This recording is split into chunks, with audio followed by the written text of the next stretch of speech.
Sacramento Police. Unit 99, are you in the clear? Unit 99 to KMA 907. Unit 99, Sergeant Meredith, 909, in service, on the air. This is Sergeant Dan Meredith of Unit 99 at Headquarters, Police Department, City of Sacramento, California. My detail is to ride in Unit 99, our tape recorder-equipped radio car, and to respond whenever the dispatcher transmits a signal to one of our other units on duty somewhere in the city. At the scene, we make the recordings which we provide for this program. Now, to tell you more about Unit 99, here is our chief, James V. Hicks, Sacramento Police. When Unit 99 takes off on the dispatcher's radio signal, everything which happens is real. What you hear, happened. This is the standing order to Sergeant Meredith, the officer in charge of Unit 99. Get it on the spot while it's going on. And as you listen, this is what Meredith does. Now, to Unit 99 and Sergeant Dan Meredith on duty. Unit 2. Unit 2, 9:45 at 1809. P. Charles, an injured man. Code 3. Give me an answer. That's an ambulance follow-up. It sounds a little unusual. We better take a look at it.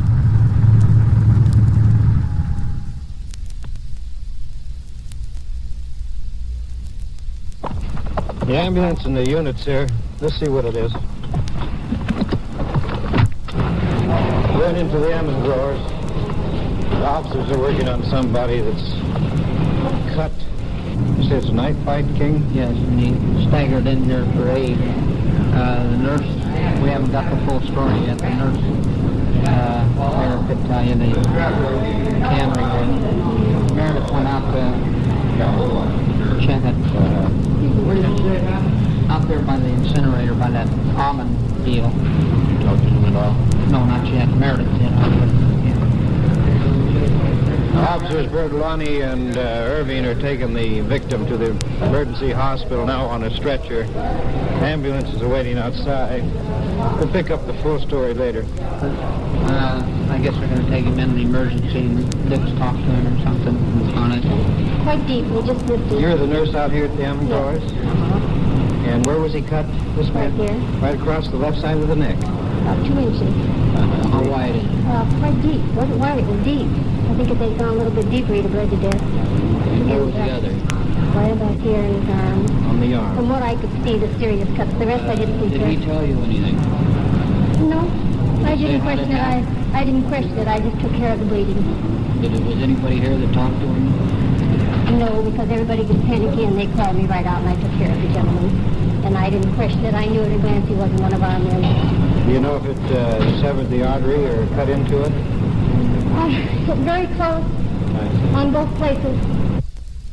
Down the railroad tracks to where this cutting had taken place with Detectives Byram and Zine and Officer Clarence King. It's quite a ways from the almond growers. We're at the extreme back part of it, going over the levee and across the tracks, following a path of blood. Over to the right is the large incinerator. Officer Jerry Meredith is talking to Detective Zine now. We'll take it in. He's a small guy. Yeah, you're supposed to have reddish hair, too.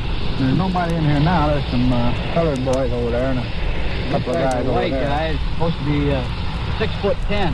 How tall? 6'10". That's what the victim said. You going over there in that jungle and check it? Yeah. Let's go. We're over by the large incinerator.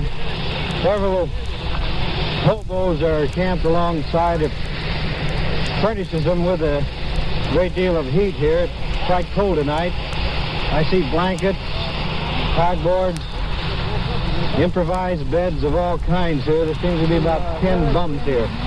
There were some guys that standing over here, and we went to bed down there, but I don't know whether they're still there or not. You didn't see or hear anything like a fight? No, I didn't hear nothing. I heard some fellas are talking over there. Over there where those officers are? Yeah, over that fire. Okay, thanks. We're going further out. Ahead of us is Detective Byram with Patrol officers King and Jerry Meredith. See any blood stains or paths? No, we're looking. Let's go over here by the fire. There seems to be several fellas here asleep.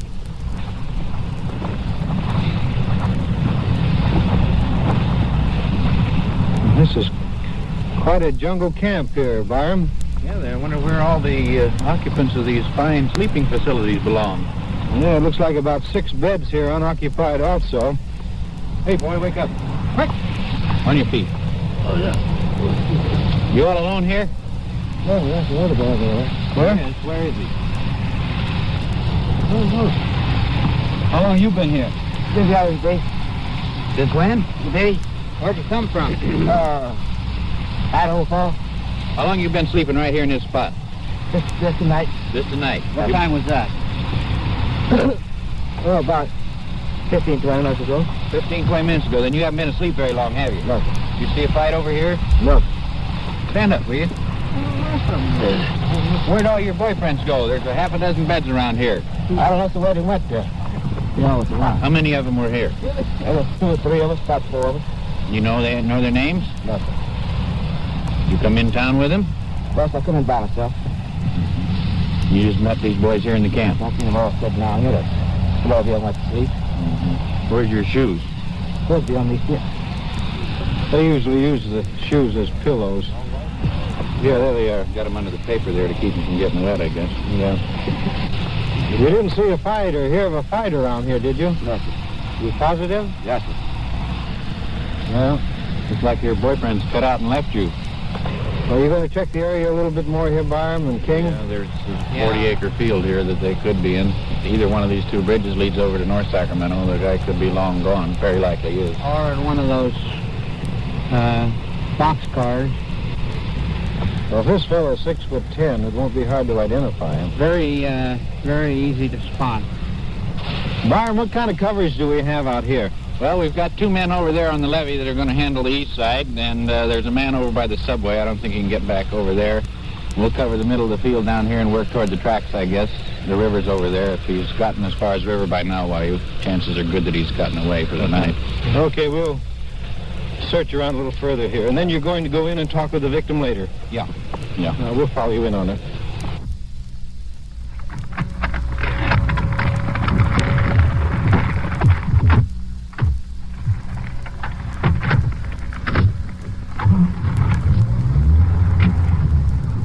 Unit 99 to KMA 907. Go ahead, 99. Was that cutting victim taken to the emergency of the county? He's at the county, 99. Okay, thanks. Give me 907.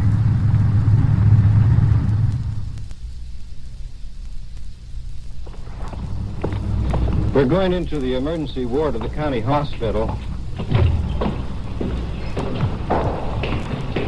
There he is. How you getting along there, fella? Oh, I hope so. All right, Sarge.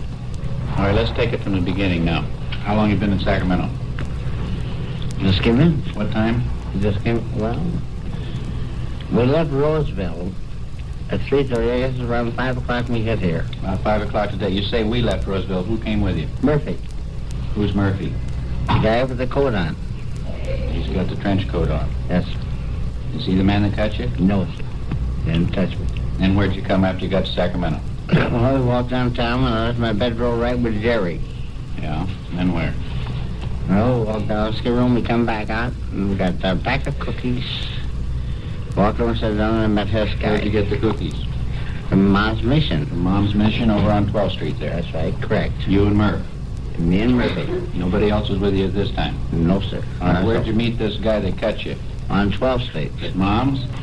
Across the street. Across the street from Mom's. You see You one of know where the customers? police station? You know where the police station goes that way? Yeah. We're sitting over there. We was eating cookies. He come up, and I know him before. I know him in Portland. I see him everywhere in my life. Every place you go on the bum, you see this guy, but I you have don't know no his clue. name, though. I can tell you how he lives by him. He wears a ring in his ear. Which ear? I can't say which ear, sir, but he does wear one. What kind of a ring? A gold ring? No, any kind of ring that he can find in his ear. Okay, now this guy that cut you, when you met him on 12th Street, he bought you 2 half gallons of wine? No, we should have eaten there, and he gave me 4 bits, and I still have that in my pocket. Why'd he give you the money? I know the man. Oh, just because you know him. Well, sure. All right. Let's get up to the cut now. Where'd you get the wine and what happened? Well, we went over, you know where the liquor store is on 12th there? Yeah. Mom's. We only got 2 half-gallons of wine and a quarter-inch rail. He bought him? He most certainly did. All right, then where'd you go? Went, you know where the almond thing is at down there? That's where we went. And a guy with a hole in his throat. What do you mean, the guy with a hole in his throat? He can't talk. Was he with you? No, sir. He told him to get out of the place, too. He told him to get out of what place? Out of the almond growers? Yes, sir. Where were you, down by those big metal sheds? Yeah, it's, we had a fire down there. Were you over by the fire, near the incinerator? No. It's over there. You know, well, I've been in Sacramento many years of my life. You know where the Western Pacific tracks are? Yeah, it's right by the main lines where this stuff happens at. They're over by the main line. It wasn't on that spur track by the almond growers. No, it's on the main line. I can see the almond growers over there. All right. Now, how'd the beef start? Well, I don't know really how it happened, sir. Well, you're the man that got cut. We don't know. Well, I think there was a robbery involved someplace, and I had about $3, and I only got about 4 bits in my pocket, 57 cents in my pocket right today. You think there was a robbery involved. Now, how did that come into this? I don't know. We walked up, and he left his money with the guy with the hole in his throat. Who left his money? The guy that picked me up, I know him where I know him as Red only. He left his money with the guy with the hole in his throat. Yes, sir. Why did he do that? I do not know. Do you think you were going to rob him? He must have. Oh. Have you had trouble with him before? No, sir, never in my life. What reason would he think that you were going to rob him? I do not know. But you think that's what he had in his mind when he left the money with that's what us? he had in his mind. Was that what the fight started over, or over the wine? No, there was no fight over the wine. Did you drink the wine? No, there's half a gallon still in there. My bedroom and my suitcase and everything else is still in there. Still laying up there by the main line. Are you right up on the level with the tracks, or are you down at the bottom of the levee? Well, you know where the viaduct is at? Yeah. It was just, I'll say, north of that, just a little bit. Tell us how this fight got underway now. Well, I went with this guy, and he pulled his knife out. Why did he pull his knife out? I do not know, sir. He just, for no reason at all, he reached in his I pocket have and no took a reason to knife out. believe why he should, You because didn't have any words with him? never in my life. After he pulled the knife out, then what'd he do? No, it is what happened, that's it. Cut you where? Here, On the throat? Your arm? not here. Did he say anything to you? Never a word.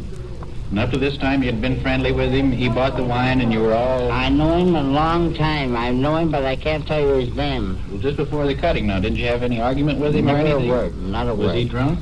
He's drinking. Were you drunk? Yes, sir, I'm drinking. Yeah. Then I'm drunk. Right after the cutting, then, what happened? Well, I wandered around there, and I figured I got to get some medical attention. So I wandered in someplace down here. I don't know. I'm thinking. I don't know what it was. There's the officer can tell you. Do you know what happened to the other fellow? No, I do not. What happened to Murphy? I do not Where know, was he sir. when this happened? Well, last time I saw him, he was going across track with a half a gallon of wine, sir. He was legging it out of there, huh? Right. That's when after the cutting. Yes, sir. You didn't see which way the guy went that cut you. No, sir, I did not. All right, after the guy cut you, did he go through your pockets or anything? No, sir, he did not touch me. Well, then what makes you think there's a robbery involved? I think he's thinking I was trying to rob him, maybe. Oh. And were you? No, sir. You're sure? I'm positive. Doctor, what's the extent of this man's injuries? The one that's cut over here. As far as the cuts, that's all I can tell you about. I mean, I have not examined the gentleman. His cuts are strictly minor and superficial. See, now, in the event we pick this man up, do you want to press charges against him? I do not wish to, sir. If he killed me, I don't want to do that. You don't want to prosecute him? I do not, sir. Well, that's as far as we can go, then. The cutting case had its elements of mystery, but the officers will tell you that the habits of the jungle habitui are often difficult to fathom. Why the man was stabbed has never been explained. Perhaps the victim did try to rob his assailant. Perhaps they quarreled over the jug of wine.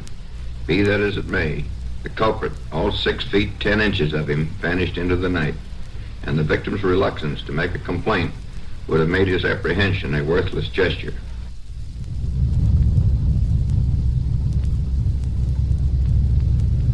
Unit 3, 1705 Capitol Avenue, a 415. Check 3, came in on 07. That's a disturbance complaint for Unit 3. It's a fairly warm night, windows are open, and it could be a noisy party. We'll see what it is, though.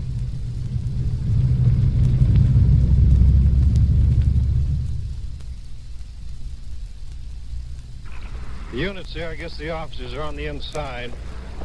Apartment house, 2 blocks east of the Capitol Park. Yes, sir. Do you know where 1724 Capitol Avenue is? 1724. Well, what are you doing back here, fella? I'm looking for an apartment house. I'm not Apartment bothering house? nobody. My car's parked down there. What are you doing back in here? I went back there to look for an apartment. I thought there may be one back in the rear. How about wasn't coming hurting with us then, will you? I wasn't Around the hurting back nobody. here. Over here. Payton, Reynolds. Yeah. You have a disturbance in there? Yeah, 3 girls discussing money problems. Came up here and this guy comes out between the I buildings was here. looking for an apartment house back there. I thought there was one back there. I'm Apartment working house? steady. I come down, I've been sick. I went down to see if I still had a job. What are you doing around here? Well, I was looking for the boss's house. They give me the address down there, 17-something. See, they wasn't sure. 17-something what? Capitol Avenue. Who gave you that address? The manager down there, the woman. What manager. for? I wanted to see if I had a job. I'm working down there steady. At 1 o'clock in the morning? I work from 11. The manager was supposed to live at this address? See there, yes. 17 what? 1715 East Capitol Avenue. Where's the address written down? You got it written down somewhere? No, about the they manager? just gave it to me. You They say said to come. 1715? Yes. Well, you just got through telling me 1724. Well, they wasn't sure. I'm not lying to you. I've got my car here. I Well, work down there every day. 1724 would be on the opposite side of the street. Where is he down here? I'm not. Here's right between here. There's I'm not 2 buildings doing here nothing. coming out of I there. haven't been drunk or nothing. 3 young girls upstairs. Apartments. Do you know anybody in these apartments here? No, I'm not trying to cause no trouble. When were you arrested last? Well, I got out of jail January. What for? Peeping Tom, but I wasn't doing that. I haven't been in any trouble. I'm not lying. Oh, now what to were you doing between the building? I wasn't doing nothing, knock it so off. help me. He came out over here then. Yeah, I right came between, back there. right back through The there. gate is still open. I'm not lying to you. What were you doing back there? You know the front door to the apartment house is right there. You can see I the front thought- door to this house is right there. I thought there was an apartment back there. I'm not lying to You you. can see I the don't want to apartment get in right trouble. here. My wife just had Nobody a baby. ever wants to get in trouble, but you're in trouble. Let's see your heels. He's got a horseshoe on him or a peg on his heel. He's got pegs on him. Yeah, I got it. Is that the one? Yeah. Right underneath the window, huh? Right. Sir, if Out I the window would where you take can see if, through the Venetian blinds if I and would right take by it, a would you plant. please let me go? Well, what is it? Right in the dirt, huh? In the dirt. Would That's you it. please? I promise I'll never do it again. I don't want to go to jail. Please let me go home. Well, why don't you tell us the truth now? I was back there, but please let me go home. You were peeping, though, Yes, but I won't do it no more. Just let me go home. huh? Turn around here. All right, now back up. Back up to the car. Now sit right there. You're preparing for something here. No, and if I'm not. I want If to you go do home. it, you'll be sorry. Please let me go home. You just stick right here. I won't do nothing more. I just want to go home to my wife. I promise you I won't go no place else. You can follow me home if you want to. I promise you I won't go no place else. Do you have a nice family, I suppose? I do. My wife loves me, and I don't want nothing to happen to her. Stand over there, will you, Bill? I don't want to escape or nothing. I got a little money on me, not much, but I will go home, and you can follow me home. I got my car keys. Just trust me, just this one time. Will you please let me go home? No, I won't. Let's go. Sir, please, I won't do nothing. I want to go home to my wife. Get in the car now. Get in the car. No, I want to go home, please. Now look, now we're not going to have any trouble with this. I don't want no trouble. Please, I just want to go home. No, yes, I don't want to. Now look, now don't give us any trouble. Now get in the car. I won't. Now you're going to make it worse for yourself if you resist arrest. No, I don't want to. I'm not resisting now look, arrest. what are you doing? Get in the car then. Now get in the car. I don't want. That's nice. God, Come on, get in the car. I won't. Come on, get in. Yes, I won't you're do going, it. You're going. Now it's all cut and dry. Get in the car. No, because I don't want to be booked. Now listen, you're going to do it the take easy me way. home? No, you're going to get in the car. Now get in. Will you Now get in. No. Get in the car. What is it? God. Bag, Yeah. private property, Peeping Tom. Yeah. No visible means support. He's no business around here, so that's good enough. Okay, Dan. Okay, boys. Watch it! There he goes! Hey, you! Stop!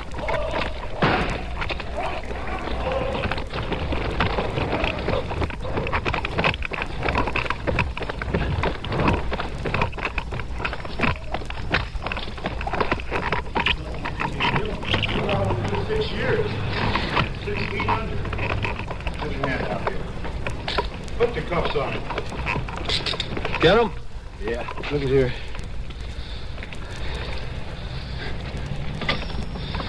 There we got him. I want to go home. Yeah, well, you're not going home. You ought to know better after doing 6 months to run away from the policeman.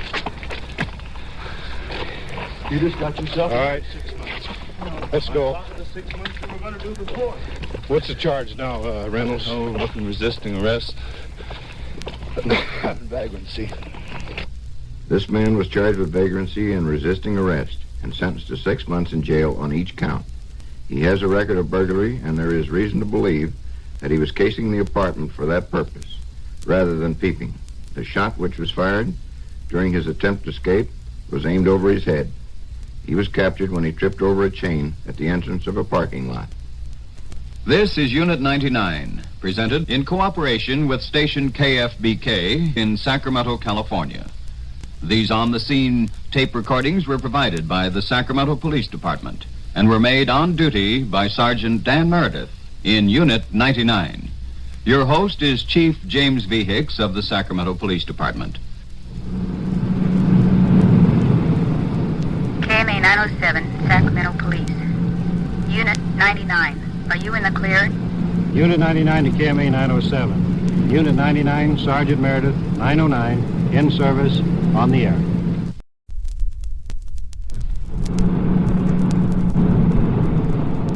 KMA 907, Sacramento Police. Unit 99, are you in the clear? Unit 99 to KMA 907. Unit 99, Sergeant Meredith, 909, in service, on the air. This is Sergeant Dan Meredith of Unit 99 at Headquarters, Police Department, City of Sacramento, California. My detail is to ride in Unit 99, our tape recorder-equipped radio car, and to respond whenever the dispatcher transmits a signal to one of our other units on duty somewhere in the city. At the scene, we make the recordings which we provide for this program. Now, to tell you more about Unit 99, here is our chief, James V. Hicks, Sacramento Police. We have provided Unit 99 of the Sacramento Police Department, the tape recorder it carries, and the officer in charge, Sergeant Meredith, so that you, who depend on your police for protection, can hear them in action, on duty. And what you hear on this radio program is real. No question about it. The suspects are real. The victims are real. Bear this in mind as you hear these cases. Now to Unit 99 and Sergeant Dan Meredith on duty. Unit 3. 415, a cutting at 5th and Broadway. Code 2. Unit 5.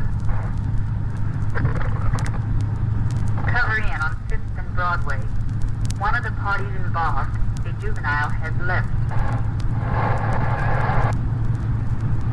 Unit 268284.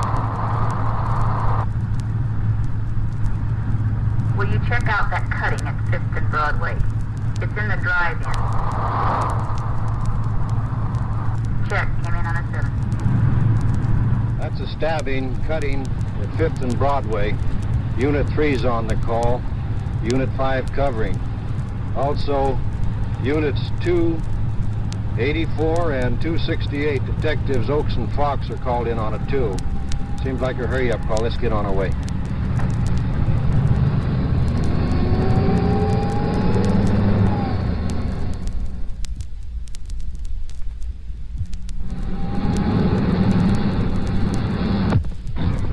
On 5th between X and Broadway, there are 2 units here.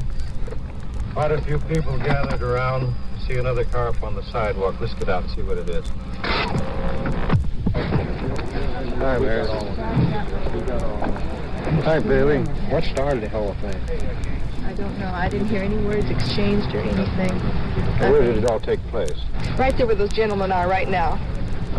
Well, could you tell us just how it all happened, what caused it? I don't know. He was standing at our window and he was talking to us, and he walked away and he walked towards this way, and all at once I seen him shove on the boy like this. Then we seen him go down like that, and then I didn't even know he was cut. You know what I mean? Doubled over? Yeah, he doubled like this, and the boys didn't think anything about it, and he wobbled over to the door. And we didn't even know until he got inside that he was cut. Have you got any leads on the suspects? Yeah, we've got his name. You got an address? He lived right over this house across the way. Oakes, did you check with the victim in the hospital? Yeah, we did, Sergeant. We don't know what his condition is as yet. We were informed that they had the girlfriend of the suspect here at the scene of the attack, but apparently they don't have her. We're going to contact the police station and advise them to contact the emergency clinic at the county hospital. If the suspect is cut badly enough to need medical attention, he'll go to the county possibly, or he wouldn't go to the police emergency hospital. It's very likely that we will be able to pick him up out there if his injury is bad enough. In the meantime, what are you going to do? We'll check with the witnesses here, and then we're going back in and check with the victim again. 268 location. Where's 5th and X? That's 5th and X-ray at the present time. You have them stand by there for us. 268-284, remain at that location for unit number 3. Okay. Okay, so now it's finished. Well, Oakes, what did you learn from Officer Meredith on this? Well, we have the picture that was given to us as a suspect identified as having gone into the house across from the scene of the cutting and was bleeding at the time. Well, what are you going to do now? Well, we're going over now and talk to the mother of the boy.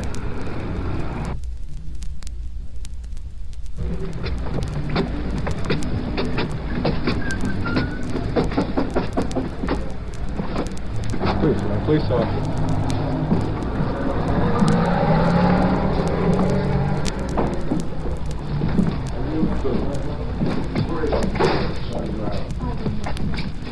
How badly was he bleeding when he came home? I don't know. I didn't even see my son. I was downstairs. He was to David, but they baptized my baby. Did you see him when he came upstairs? Did you see him when he came upstairs? He doesn't know anything. Somebody knows something. Somebody better I know didn't something. see him in. You see, Where'd all the blood come from that was up here? Well, that I don't know. I came out. Who cleaned it up? I did, sir. Well, here's the thing. We got a man that's cut. And your boy cut him, and you better have your boy come up there and get this thing straightened away. And if you're hiding him out, you're subjecting yourself to go to jail for harboring a criminal. You understand what I mean? I do, sir, but All right. I'm not hiding him. He was here. You know where he's at. It's up to you to find him now. He was here Now, earlier. you might end up in jail yourself. We don't know what the fight was about. We don't know why he cut the boy, but nevertheless, he cut him. And it's our job to see that he's picked up. And we don't want to get you involved in this and have to throw you in jail, too. So if you know where he's at or you hear from him, you better get in touch with us. We got a section of the penal code, harboring a criminal. You're just as guilty as the man that did the cutting. So you just think it over. How are you boys going now? Well, we're going to go check known hangouts of this fellow to see if maybe we can pick him up. Well, give us a call if you find anything. Okay, Dan.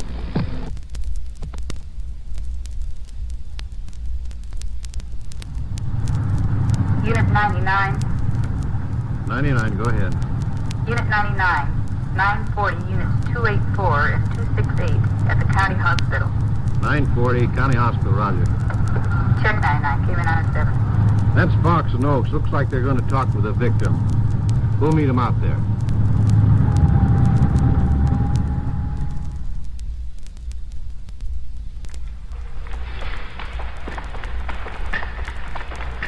Hello, Don. Oaks. Hi, What do you got? This boy that was cut, the victim's out here now. You want to go in and have a little chat with him? We'll see what he's got to say about that cutting.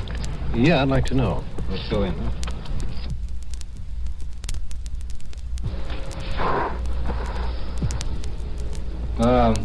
You give us your part of this story, what happened down there about the fight and so forth? Yes, I can. I entered Paul's with a friend of mine. We both sat down at the south corner of the booth there. He ordered a piece of pie and a cup of coffee, and I ordered an egg sandwich and a cup of coffee. We ate. We were there about a half hour. Then we got up to leave, and we paid our bill, and as we were going out the door at Paul's, this young fella and this girl approached, and I was holding the door open for them. And they walked in, and as they came in, I walked out the door, and then I was standing just a few feet from the door, and the kid wanted some change to purchase cigarettes, and the lady told him that he was too young to smoke, and he started using profane language, and as he came out, he persisted to use profane language, and I asked him to cut it out.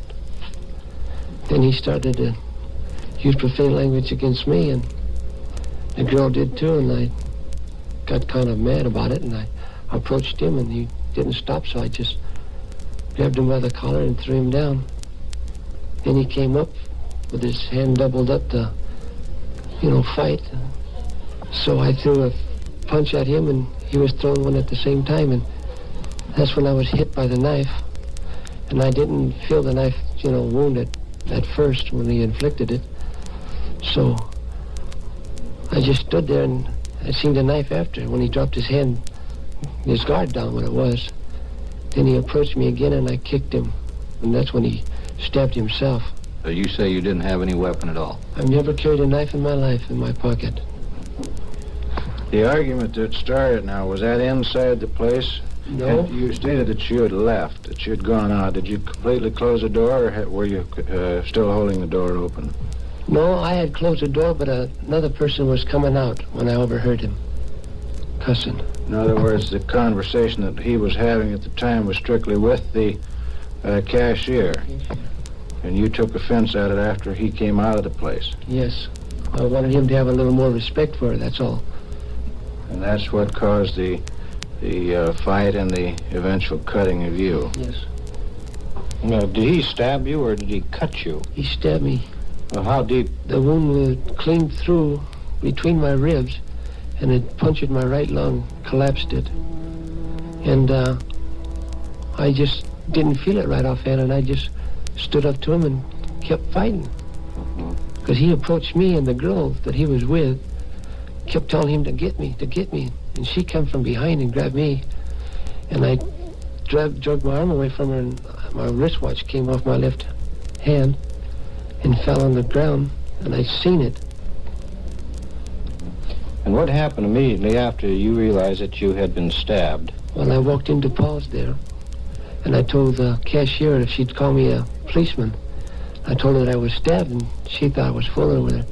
So I placed my right hand up against my chest, and then I brought it back, and I showed her the blood on my hand.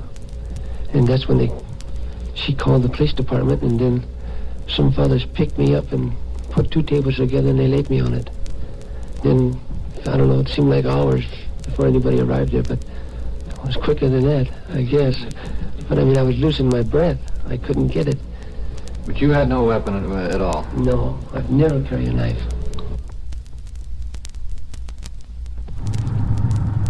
Unit 99. 99, go ahead. 940 detectives at Juvenile Hall, 99. 940 Juvenile Hall, roger.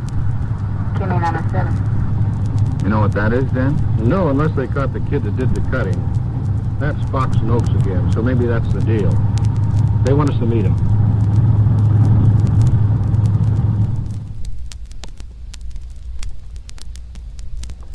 Hello, Fox, Oaks. I got you 940 to meet you out here at Juvenile Hall. I presume it's on that stabbing at 5th and Broadway? Yes, we have a young fella in here that has admitted that he is one of the men involved in it, and we're going in to interrogate him, try and find out where the knife was thrown, if it was thrown, and anything else that's of any information to us. Okay.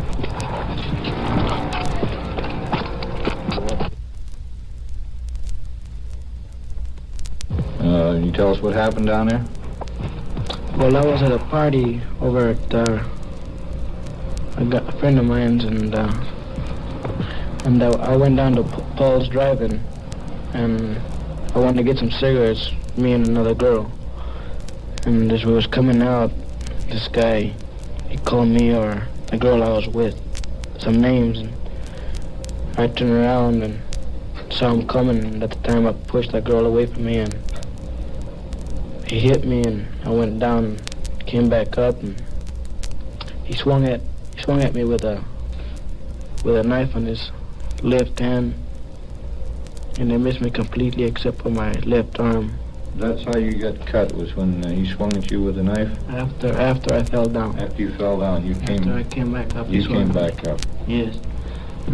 After he swung at me, then I took out my knife.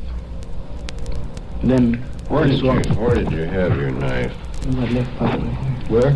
Right here, my left. I mean, in my right. In your right rear pocket? Yeah.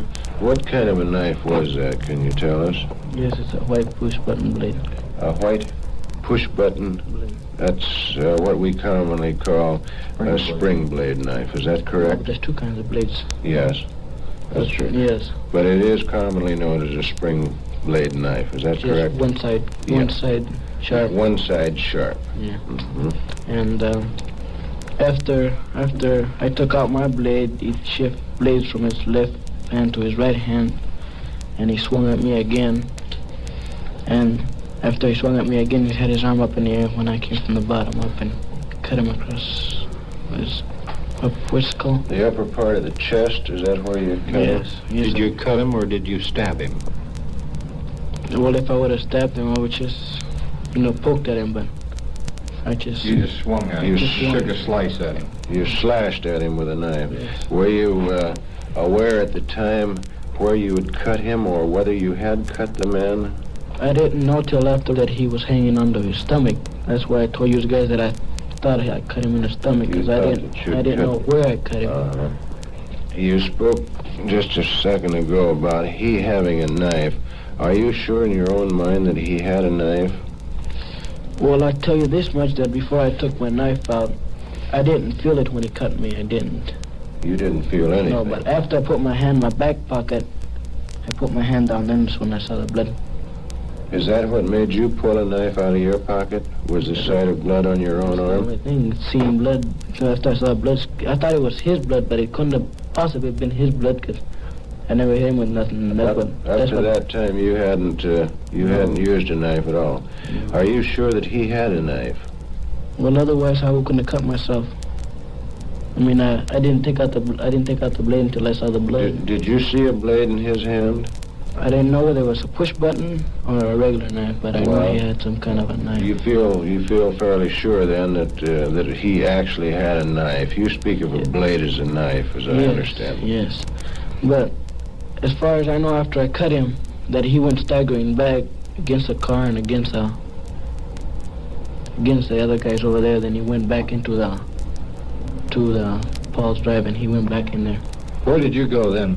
She said to get him, but I told her that there were some other guys coming at me. And then I saw, I'm not positive whether there's 4 or 3 guys that came at me, but I'm pretty sure one of them followed me all the way to the house. Well, this girl that was with me, she wanted to take me to to the emergency, but at that time I saw the ambulance take that guy, so I figured that if I go to the emergency that they'll probably get me there, and I wanted to go to the county. What did you do? Well, we went down to my mama's house, and I didn't let her know that I was cut because I was afraid to scare her, and since she's going to have a baby, see. I didn't tell her I was cut. I just went in the room and I bandaged myself because that girl, she can't stand blood, so I put on the rag. Where did you get the bandages? Off of some torn sheet that my mother has under the sink. Then you bandaged it up, cleaned up and bandaged up, then where'd you go? No place. I stayed at the house. You stayed there and waited until the police came and picked you up. Where did you dispose of the knife? About 20 feet from the friend's house. And how far is this friend's house from the scene? From where I cut the guy? Yeah. Fairly, I say about a block and a half. Have you ever used that knife before? No, the only thing I used it for is just cutting lemons and cutting bananas. How long have you had that knife? For about, roughly about 3 weeks. And where did you get it? In L.A. Los Angeles? Yes. Is that your home or your father's home? My father's over there. I went to see him because he got in a wreck over there. So why did you get a knife? Why did I get a knife over there? Because before I went to L.A., I used to carry my father's money here, and some guy bumped into me and he took it all. Besides that, he put a blade in my side here to take it. So that's the reason why you got the knife, is for your own protection, is that Over right? there in L.A., but since I came over here to Sacramento, I left it in a coat, which I was wearing that night at the party. See? And before I went to Paul's driving, I took the knife with me. Why did you take the knife with you? I figured that if anything goes wrong, I'll probably use it. Did you have any idea that you might get into a fight? Did you have a chip on your shoulder, or...? No, nothing like that. All I figure is that if I ever try to pick on some guy, I'll probably try to pick on a guy my big as I am, because I won't be foolish enough to pick on a guy 6 foot and some inches tall. Well, tell us how this all started at the drive-in. What caused this fight over there? Well, me and that girl, we went to buy some cigarettes at Paul's Drive-In. Yeah. We went into Paul's Drive-In, and I gave that woman a 50-cent piece, and she gave me 2 quarters. But when she told me that I wasn't old enough to buy the cigarettes, it was too late, which I've already put the quarter into the machine. And after I put the quarter in the machine, I told her, well, I'm not going to buy the cigarettes anyway, roughly sort of shouting to her. I mean, the girl said that she was going to put the money in, that she was going to buy the cigarettes. So she took the cigarettes and we walked out. Did you have any argument at all with the woman you got the change from? Well, I don't know what they call it, argument or nothing, but I got mad because she didn't want to give me the cigarettes, and I gave that money to that girl because it was actually her money. When did the victim enter into this? No, he didn't enter there. We went outside, see, and I kept my arm around the girl, and we walked away, and the guy said, that's not a very good way to talk to a girl, or that's not a... He said something like that anyway, and I kept walking on. You felt that the language that he was using was directed either to you or to your girlfriend, yes, is that correct? But I didn't pay much attention because that girl, she called my arm, put it on her, and we kept walking.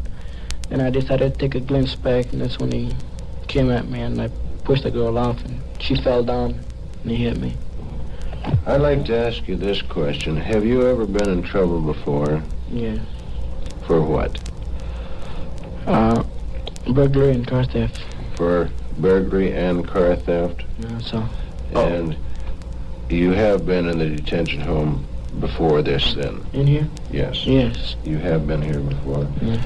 Well, is there anything more you'd like to tell us? That's about all, if that's all you want to know. You probably wish now you'd never gone to buy those cigarettes, huh?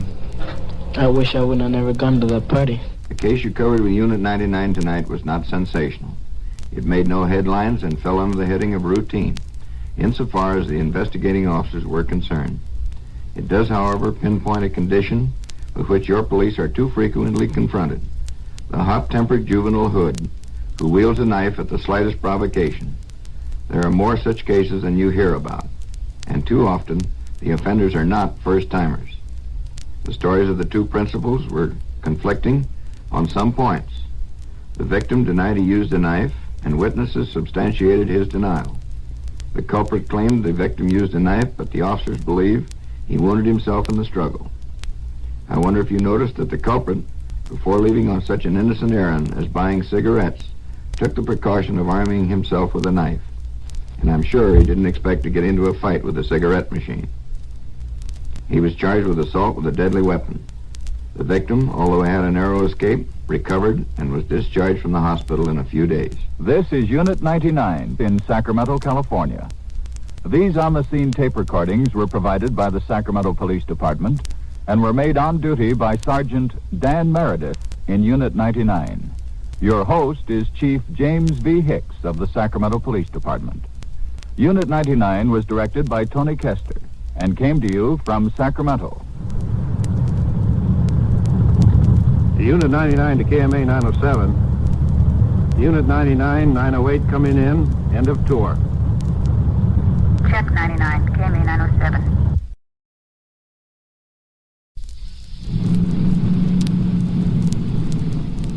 KMA 907, Sacramento Police. Unit 99, are you in the clear? Unit 99 to KMA 907. Unit 99, Sergeant Meredith, 909, in service, on the air. This is Sergeant Dan Meredith of Unit 99 at Headquarters, Police Department, City of Sacramento, California. My detail is to ride in Unit 99, our tape recorder-equipped radio car, and to respond whenever the dispatcher transmits a signal to one of our other units on duty somewhere in the city. At the scene, we make the recordings for this program. Now, to tell you more about Unit 99, here is our chief, James V. Hicks, Sacramento Police. Unit 99 is a regulation radio patrol unit of the Sacramento Police Department, cruising the streets with a tape recorder. Sergeant Meredith is on duty and works for your protection, as every police officer does. He can and does make arrests. His orders are to respond to the radio call. You go with him, and what you hear is real. Police, criminals, victims, and witnesses are all real. And whether an arrest is made or the subject released, what happens is real. Make no mistake about that. Now to Unit 99 and Sergeant Dan Meredith on duty. Unit 7. Unit 7. Check on an attempted suicide. This was reported by the man's brother. Check 17 An attempt suicide. Unit 7's on the call. Better go along and see if we can help out.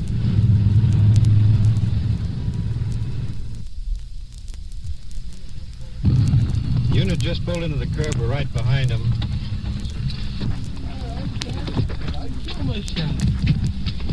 I would really, honest to God, you give me a gun, I'll shoot myself. No, you don't want to do that. I need a gun, I'll shoot myself. I think we better go over to the hospital and have the doctor look you over, Not okay? that much.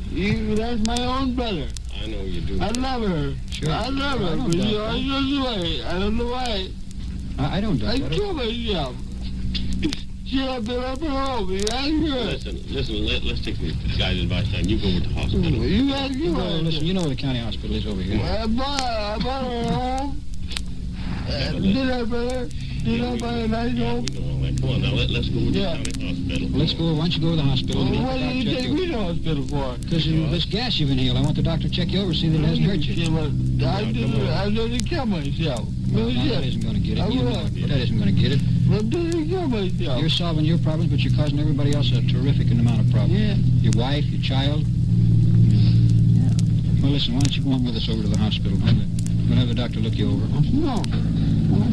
Have I given you any trouble? Have I asked you to do anything? You're a nice guy. Okay, I'm just asking you to go over with me to the hospital, let the doctor check you. I don't want you to be sick about this, see? I don't want you to be sick, and if you've inhaled enough gas, you could be pretty sick, boy. Come on, let's go. No. Now, let's go on over to the hospital. Oh, don't be silly. I'm not going to stand there and let you kill yourself. I'm not going to stand there and let you kill yourself. How do you stand in my way?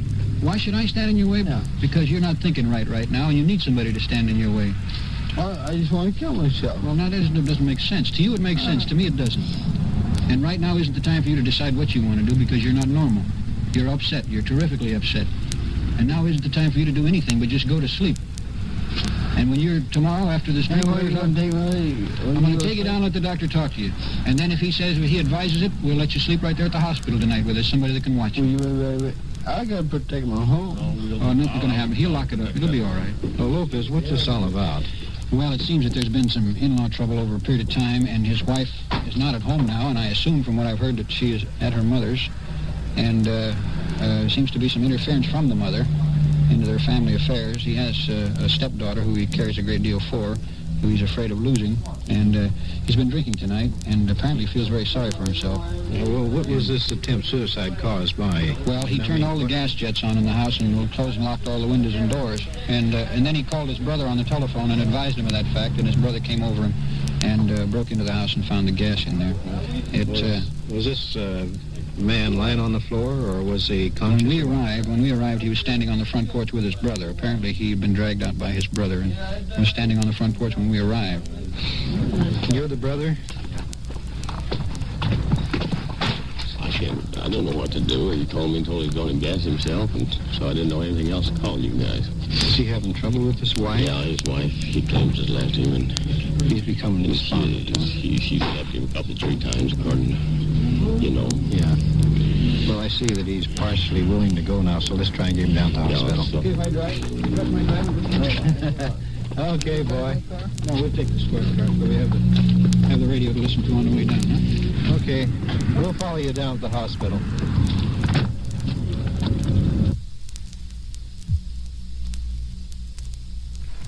Lopez, what are you and your partner Brian going to do on this now? Well, the man's been examined, and we put him in Ward 15 of the county hospital, which is for mental patients. And he'll be kept here for the balance of the night for observation. And I think probably the doctor seems to feel that he'll be released in the morning after talking to the doctor in the morning.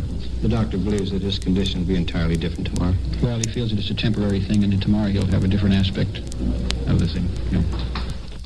The man who attempted suicide was drunk and despondent, but the fact that he telephoned his brother after turning on the gas indicated that his desire to take his own life was not too intense. He was held 2 nights for observation and then released. I hope you noticed the diplomacy with which the officer handled this man.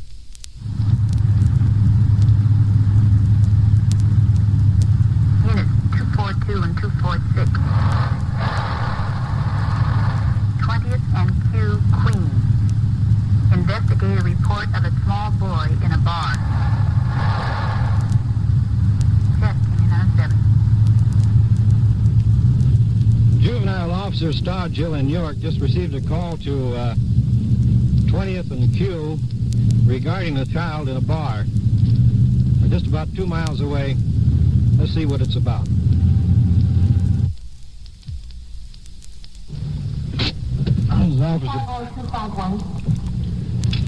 This is Officer Stodge Hill in York, just going in. Let's get out.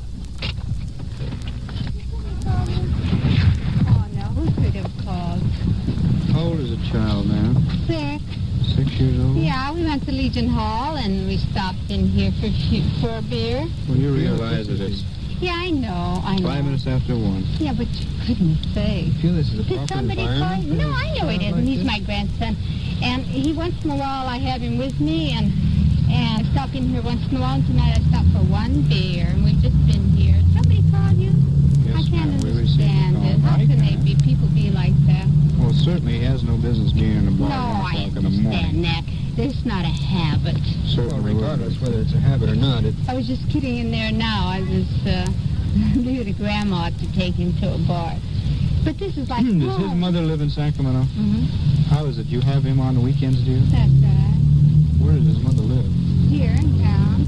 Where do you live? Here, right around the corner. Well, do you want to take that child home? Certainly, I do. Right now? Certainly. Fine. Under the circumstances, I think that'd be an advisable thing to do. You can't understand anybody calling. No, because I'm not drinking, really. You can see. Well, ma'am, the idea is that this isn't the environment for a child that age. Don't you 6 think years I old. understand that? Apparently you don't. You don't. Do you feel that you do? Certainly. Look, I know that you don't take children to bars. I understand that. Well, then why Do you really? Do you really? I most certainly do. Well, then why is the boy in here? Don't you make an exception? Not in the case I am like not this, drinking. I mean, I'm not intoxicated. You can have see been that. drinking, it's Beer, obvious. yes. I just came from the 21 Legion Hall just now. And we stopped in here to have... How do you feel about this, son? Oh, poor thing. Would you like to go home and go to bed? Hmm? Do you spend every weekend with your grandmother? No, he doesn't spend every weekend with me. How about it? Do you end up in the bar, on the weekends usually? You know something? You're putting ideas in this child's head. I think you're Somebody putting called. ideas in a child's head, ma'am. This is not a laughing Somebody matter. called.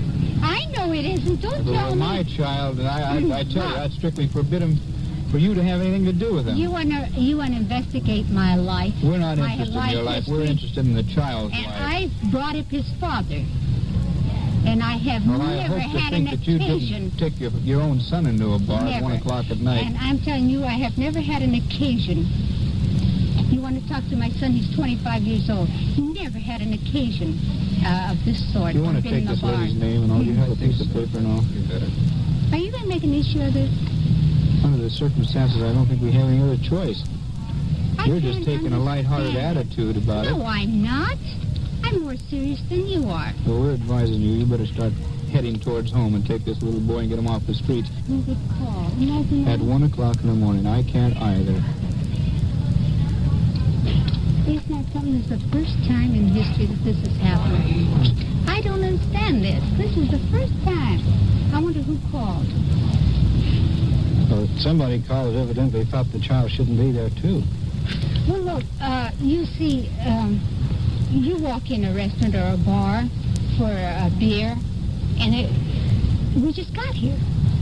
The thing is, man, at 1 o'clock in the morning, that boy should be home in bed. It's certainly not, it's not only not the place, it's not the time. I can't. Well, That I child guess you should be have in to bed do your getting duty asleep. because they called you, It's right? not a question of doing your duty, it's a question of the right thing being done. How old is the boy? 6. 6? The Did you boy's call? telling me. Yes, I did. I think that's a terrible thing. I don't for you think to it do. is. I don't think it is. Because I have an ex-wife that I have a little boy just Well, like I that. think And you're I don't pretty- like to see a little boy like that. I think you're bitter. No, I'm not bitter.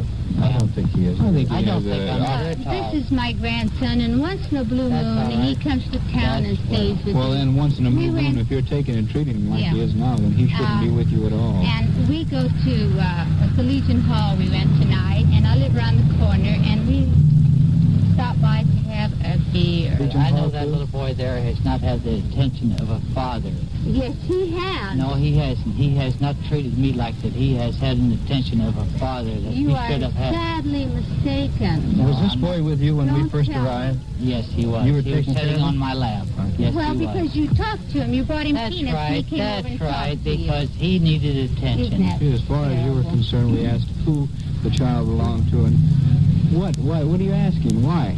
Yes, At because 1 o'clock in the morning, you don't even know where the boy was. When we in fact, when we walked in, Now, that you were little huddled boy over a right there, we beer. should not even be Naturally, discussing this in I'll front of that little boy right there. that's because right. You're making an issue of it. I'm not making an issue of it, but I still I say we think it shouldn't was discuss terrible it of in you front of him to- because he to is a do minor this. child, and You are so bitter. therefore, You no, are I'm not bitter. No, ma'am. This child has a beautiful home, a wonderful father and mother. He doesn't know now. He's a scared rabbit right now. No, he isn't. Right now, Yes, you he have is. scared him. Oh, I think under the circumstances, we're not going to discuss it any further. Either you take the right. child home or you're going to Naturally, jail. I'm going to take You him. understand that, ma'am? I understand perfectly. All right, let's not abuse a child any more than he's already been abused tonight. Take That's him home. right. This is the first time That's he's it. been abused. That's it.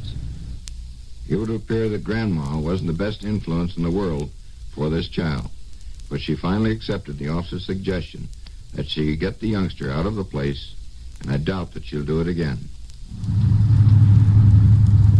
Unit 7. 910. 2 peeping toms at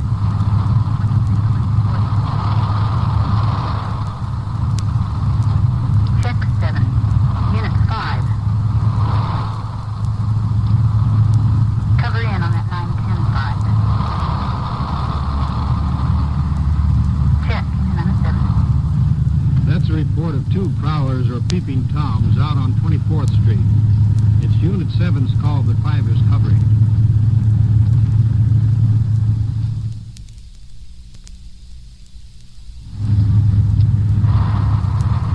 Unit 5 to KMA 907. Go ahead, 5. On that 910, we have a man in custody at 23rd and U. Check 5. Unit 7. Unit 5 has someone in custody on your 910.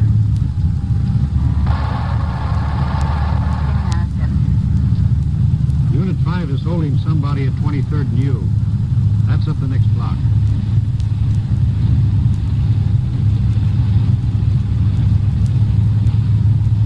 Here's the unit in one of the alleys now. He has one person in custody. Let's get out and see what this is all about.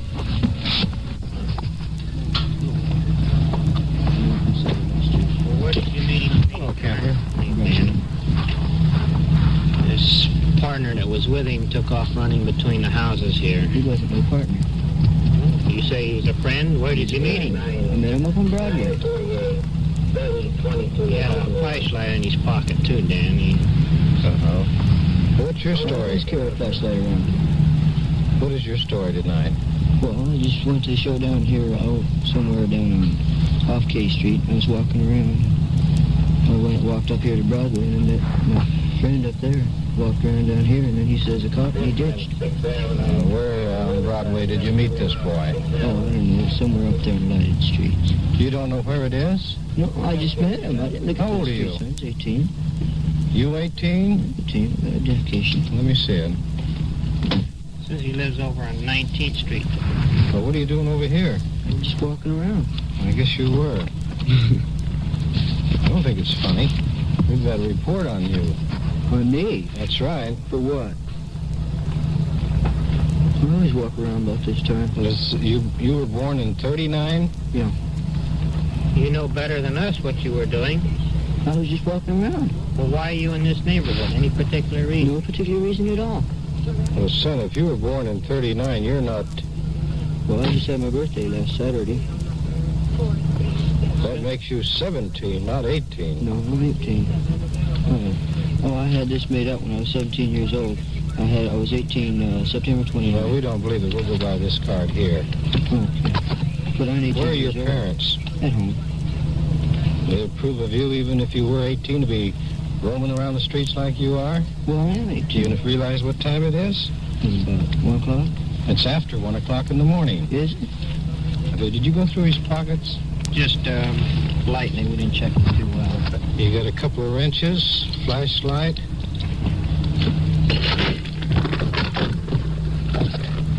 What's your friend's name? The officer's asking you a question. I don't know. You don't know? No. Yet he's your friend, huh? Yeah. You ever been arrested? Nope. I think this boy might have been prowling cars, too. Have you? Nope. Let me see your hands. Both of them are together when we turn the corner. This fellow doesn't seem to know who his boyfriend is or what his name or where he lives. Yet you come around this residential area like you have tonight, darkened area, with a flashlight and wrenches. Does that make sense to you? No, it made no sense to me. You just carry a flashlight around with me. Why? I don't know. Just for any reason. Why do you carry wrenches with you? And a bicycle. You don't have a bicycle tonight. No, I'm not. How about the, who is the unit on this? Well, we got the call, Sergeant, but we got here a little late. Car 5 is the one that picked the boy up. Well, Lopez, did you check with the house where the complaint came from? No, we haven't been to the house yet. We were looking all over the area trying to find the other boy. Well, son, I think it'd be better for you if you cooperated with these officers and tell us who this... Cooperate with. What's that? Ain't nothing to cooperate with. I didn't do anything. Well, you want to take him over there and... Well, we'll take him back over to the residence and talk to the property owner and see just what occurred over there. Okay. You still don't know what the partner's name was? He ain't my partner. Son, you're taking a very bad attitude talking like that. Don't care. You don't got nothing on me. I didn't do a thing. You haven't anything on you? So what? Just because I had a flashlight and a couple wrenches don't prove nothing. Well, if you're 17, you're out after curfew hours, and if you're 18, you could be vagged tonight. Do you know that? For what? Vagrancy. Being on private property after dark. Just check this thing out with the property owner. Just walking We'll do around. that. You Okay, go we'll over follow there you and get down. in that car All over right. there. There's the lady out in front now. Can you positively identify his face? Well, it certainly looked like him, sir. What was he doing? It was just right up against, I had just gotten into bed. And since I am alone, I like to keep my Venetian blinds so I look out. I guess it's crazy. And I just felt a noise, and I looked out, and there was this person. It was all very light. I couldn't say whether he was all dressed in white, but the top was white, right up against my window. That window there? Yes, sir. Uh-huh. Go ahead. And that's all. And then I just jumped out of bed and walked into my dining room and called for someone to come out. How many that were man. there here tonight that you saw? Just the one. Just one? Yes, sir. We got information that there were two. Do you know anything about that? No, because I had been out. As soon as I got home, I went to bed, and I heard another voice. Oh, you heard two as I was calling you, I heard someone say something, but what it was, I'm not sure. Mm-hmm. And I thought maybe it was my neighbors telling this person to get away. Mm-hmm. Well, let's check that area over there, see if there are any footprints. It was over here, was it? Yes, it was right here. Yeah, there's footprints in this wet grass. I saw some right over in this corner here. Looked like the grass had been depressed.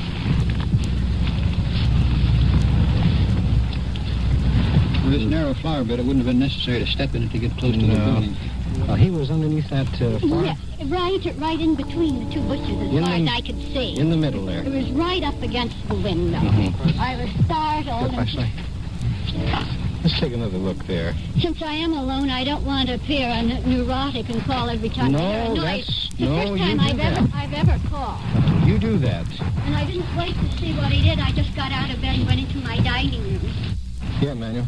I told him that we had seen a heel print similar to his in the dirt here, and he admitted that he said that he'd gotten tired and he walked up and stood up here to rest.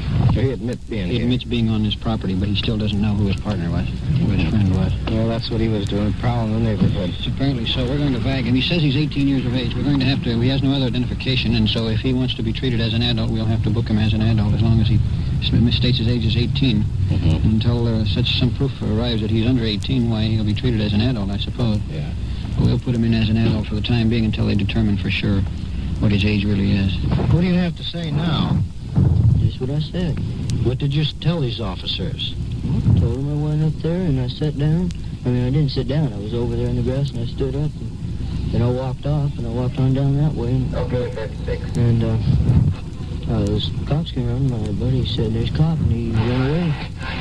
Well, what were you doing up by the window? Why couldn't you sit down by the curb here? Didn't want to. You wanted to take a look in the house, I suppose. No, I didn't want to take a look in the house. Well, what was the reason for going up to the house? Didn't go up to the house. I just walked up there in the grass. That's your story. It's my story. You're going to stay with it, then? Stay with it. This juvenile prowler wasn't 18 years old, as he claimed. He wasn't 17, as it appeared. He was 15 years old and engaged in very dubious activity, either as a peeping Tom or a car clouder. He was held overnight and released to his parents. This is Unit 99. These on-the-scene tape recordings were provided by the Sacramento Police Department and were made on duty by Sergeant Dan Meredith in Unit 99. Your host is Chief James V. Hicks of the Sacramento Police Department. KMA 907, Sacramento Police. Unit 99. Are you in the clear? Unit 99 to KMA 907. Unit 99, Sergeant Meredith, 909, in service, on the air. What you are about to hear is real. They thought I was crazy, but I wasn't. Proved that I had the highest. What are you looking at? You? You think I'm crazy, too? No, I don't. This is the booking desk. I've been drinking. Police headquarters. But I still know what I'm Now, can I talk to her? What's the matter with her? I don't get it, Sarge. It's possibly a mental case. She came storming in here, and it's just we put her in jail. Looks like she's been drinking a little bit. You had a wife that wouldn't be... Let's talk to her, and then we can get her to go to a hotel. You wouldn't stand it. This is Don Reed, police recorder. You're with Detective Unit 5-6, and you're going to follow us tonight wherever we go. And while you're with us, just remember one thing. That woman over there, the people you meet, they're not actors. You see, this is it. This is real. This is Night Watch. When I don't drink with him, he says, there's something... Night Watch, the actual on-the-scene report of your police force in action. There are no actors. There is no script. Every voice, every sound is authentic. The investigations are recorded as they actually occur. Night Watch, presented with the cooperation of the Police Department of Culver City, California, W.N. Hildebrand, Chief. And now we switch you back to headquarters and to the official police recorder, Don Reed. At the booking desk, woman insists on being arrested. Having some sort of husband trouble. Desk officer Al George trying to straighten things out. Trouble down there, man. I wouldn't go. I won't go back to my husband. No, I'll die first. Did you have a fight with him? Yes, he keeps telling me how crazy I am. I won't go back there. No. I'll die. I'll kill myself. I won't go back to him. Has he harmed you in any way? No, he's been very good to me, but I just don't like the way he talks to me. Even if they try to force me with a gun, I wouldn't go. I'd let him shoot me first. Lieutenant Machado, uniform skipper. Going to get in on things. Can I talk to you just 1 minute? Sure. Now, you have money to take a cab. My advice to you is we'll call a cab, and you stay at a hotel or a motel tonight, and then tomorrow you'll feel different. No, I'm just staying here where I'm safe, because, believe me, he has a way of finding out things. I don't know how he does it, but he does it. Well, he wouldn't find out tonight, I'm sure of that. You just don't know him, then.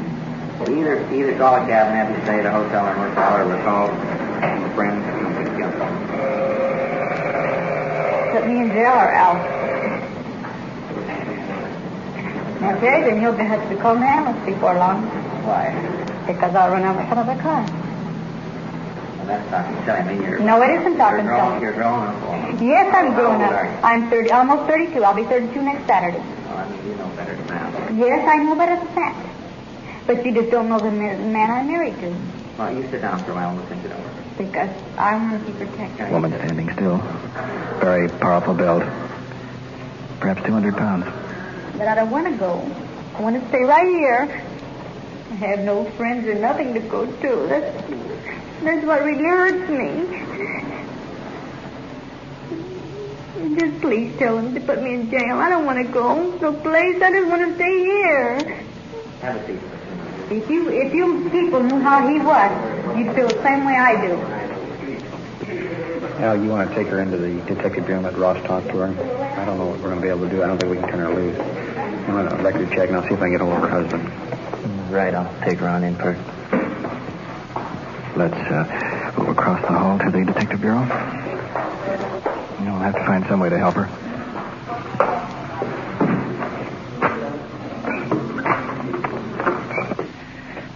A woman sitting in a chair, biting nails. Well, I don't know. Detective Ross putting out a cigarette. How long have you been married to this man?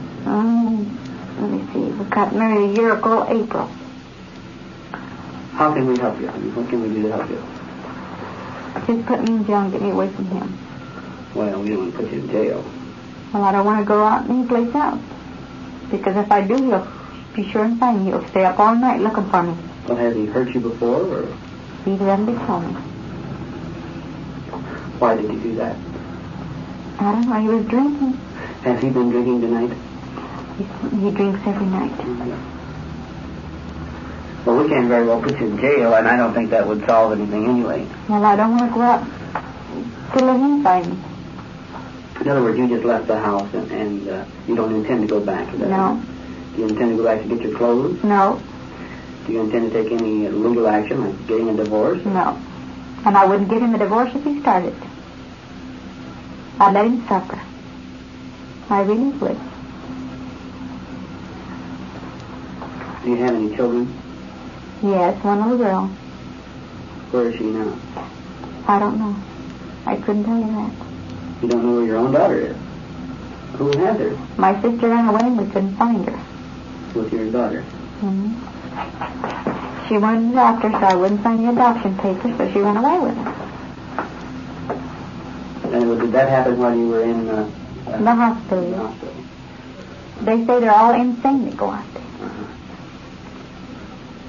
To tell you the truth, when I only weighed 118 pounds, you wouldn't believe it, but I broke a man's arm that was weighed over 200 pounds. That does it. How did you break it? Well, he just tried to get smart with me, so I showed him how to get smart too. You broke his arm. I sure did. I just threw him over. When I threw him over, like those police do, they throw him over. Well, when I threw him over, I twisted his arm and broke it. I'm glad you're sitting way over there now. You might get mad at me about something. No, if I ever got mad, you know it.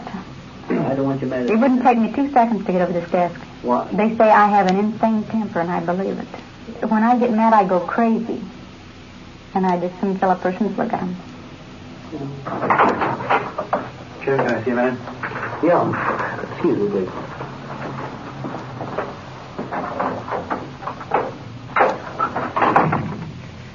We're going to have to take this woman down to General Hospital for observation. Yeah, I wouldn't want to take the responsibility for any other way. Bob, that woman sitting in my office there, you want to take her and place her in the detention room? Yeah. Lieutenant Machado's making out papers. She's to go to General Hospital. Right. Ma'am, you want to cut the way, please? It's too bad there isn't some other way. I ran a record check on her. She's been in 2 institutions. Doesn't even have a baby. In fact, she doesn't even have a husband.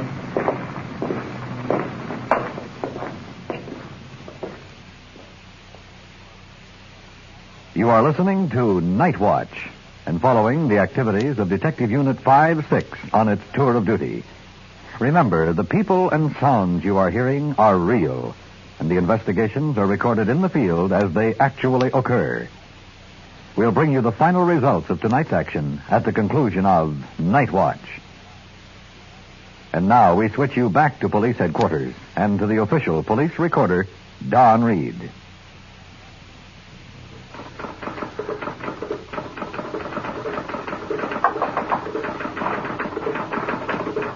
Yeah, sure, come on in.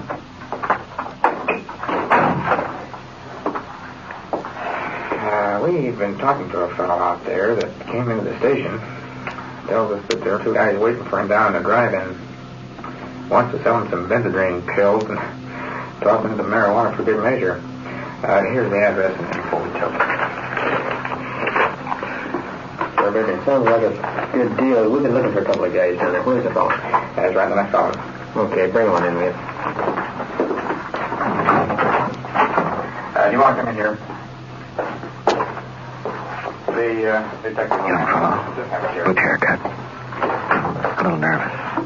Now tell me quickly and very briefly just how you came in contact with them. I walked in, they were sitting there talking to some guys I knew. Inside the building? Mm-hmm. All right. And I started a conversation with the guys I knew, and they started kicking around this hip talk, walking the Great Wall of China and bending up the spoons and making signs and all this and that kind of stuff. So I figured I'd just go along with them. And I talked it up with them, give them some indication that I knew what they were doing. And they left, and later on I went outside. About a half an hour later I went outside, and I was standing out there talking, and they drove up in a car in this Ford, and they said, "We got a proposition." And I said, "Talk." And he said, "Get in." And I got in the back seat, and he made the proposition then. And what'd you tell him? I told him I had some business to take care of up in Westchester, and I'd be back in 40 minutes. Okay. About that time now. Right. All right, now, are you willing to go through and try to make a purchase for it? I sure am. All right, that's exactly what's going to happen. If you're willing to do it, you understand, we'll give you all the protection that you need. There'll be no danger. The only ones that they're afraid of are the police. They're not going to be afraid of you. We'll bust you right along with them. Mm-hmm. In other words, you'll go the same route as they do, only it'll be on a fictitious booking. See? Mm-hmm. So that'll keep you out of it. That you may have to testify later if it's necessary. Mm-hmm. Sometimes it is, sometimes it isn't. Just one thing to remember. I want to emphasize this very strongly. That they won't do anything to you at all unless they think that you have tipped the police. That's the only danger you've got. But we'll be there. Now, we'd rather let the sale go completely to protect you. In other words, we're not going to stand back and let anything happen just in order to make an arrest. So you'll have the protection. But if they think the police are watching them, or if they think that you are tipped the police, then that's where the trouble will be. If they don't know anything about it, then you're okay. You don't have to worry about it. Okay? Mm-hmm. Now, they offered to sell you what? Grass or bennies? They quote your price. 5 for 50. 10 milligrams. 10 milligrams? Mm-hmm. And how about the weed? How about the marijuana? They didn't quote any price. They didn't quote any price. Probably 50 cents a piece or 75 cents a piece. Did you give them any indication of being interested in? Yeah. All right. You got your car out here? Mm-hmm. You by yourself? Mm-hmm. All right. I got $3 here. Jim, I want you to check the serial numbers. I know I've written them down here. Detective Ross checking the serial numbers against the bills. In case we make an arrest, both officers can testify these are the same ones found in the suspect's possession. Okay. Right. All right, this will be the money you'll buy with. Mm-hmm. We're interested in marijuana mostly. Mm-hmm. That's what we want. Try to buy 4 joints. Ask for 4 joints. That won't cost you more. Shouldn't cost you more than 75 cents a joint at the most. If they go over 75 cents, tell them it's too much. In other words, what if they want to sell it raw? If they want to sell it raw, tell them to give you a couple of bucks worth. Let you see what it is, and you'll make a deal with them for a tin later. Find out what the tin's going to run, say. Mm-hmm.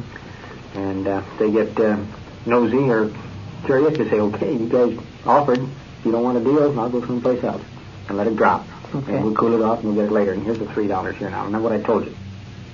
Now we want to work out some kind of a signal arrangement. Let's use a signal. You're smoking. Let's use a signal of flipping your cigarette away like that if you make a buy, after you've made the buy. Okay. In other words, you can light up during the conversation. Mm-hmm. And as you turn to leave, flick it away. If you don't flick it away and you carry it with you, we know there's no buy. And then you're just as surprised as anybody else when we move in. You got that? Mm-hmm. Okay? Right. All right, let's go. I need his license number. Yeah, we'll get them when we go out. Here's the, grab the walkie-talkie.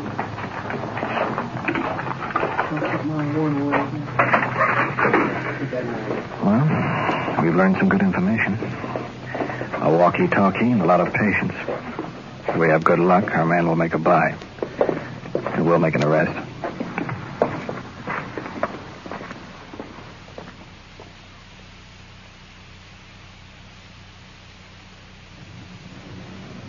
Better shut it off. We're sitting at Detective Unit 5-6 at a dark gas station directly across from the drive-in. Being in on many of these deals, it's impossible to anticipate what's going to happen. 5-6 to Unit 9. Can you read us? Dakota 5-6, roger, but you're breaking up. 5-6 and 9. Our man has just pulled into the drive-in on the north side. Roger, we see him. Unit 9, our other detective crew, are secured around the other side of this drive-in out of our view. They have just a small portable transmitter with them. Atmospheric conditions or steel buildings in between makes it sort of rough to transmit and receive. Perkins has the field glasses trained on our man. So fresh, too. Apparently he's talking to 2 guys just inside the door. Yeah, I can see 3 of them, but they're too far away to make much out of it. Our man should be coming up. If he tosses that cigarette away, we'll know that he's made a deal. Or scored, as we say in the trade. Then we'll move in. If everything goes right, our man will have the marked money. I've lost the perk. Can you see them? Yeah. Wait a minute. Looks like they're going out the back way. Oh, brother, we got a problem now. We can't see them from here, and we may be spotted if we move. 5-6 to Unit 9. The suspects are going out the back door. Can you see them? Time to start breaking up. 5-6 to Control 1. Can you relay Unit 9's message to us? 1 to 5-6, stand by. 1 to Unit 9, repeat your message for 5-6.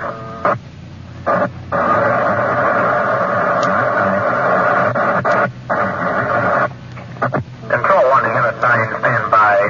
1 to 5-6. Unit 9 is almost unreadable, and all we were able to understand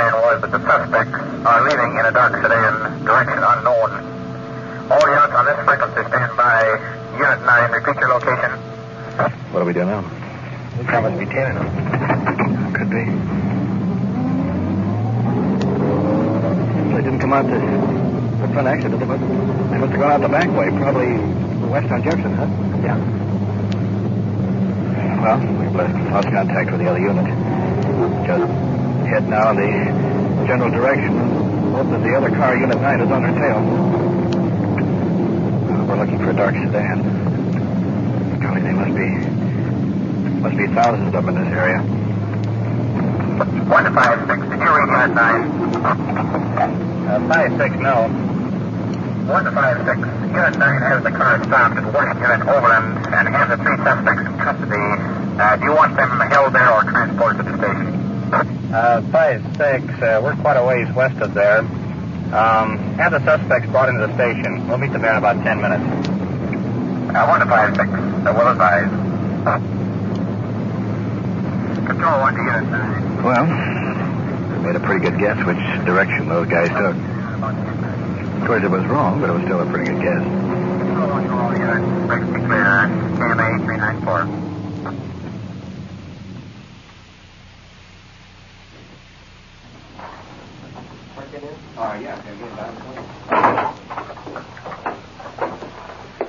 Perky, you ready to talk to these two guys? Yeah, bring them in one at a time, will you? We got the driver outside, and he had the marked money on him. Good. Hey, Paul, do you want to come in here? Coming into the detective bureau. First suspect. Tall, thin, rough complexion. Stretching out of the chair. Parking his feet on the desk. How old are you? 18. 18 today. 18 today. 18 today. Get your feet off the desk.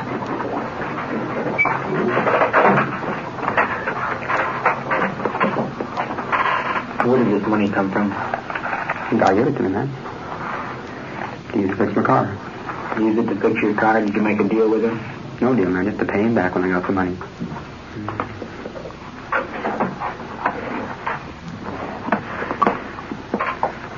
You don't understand that I don't like to beat around the bush and have a lot of lies.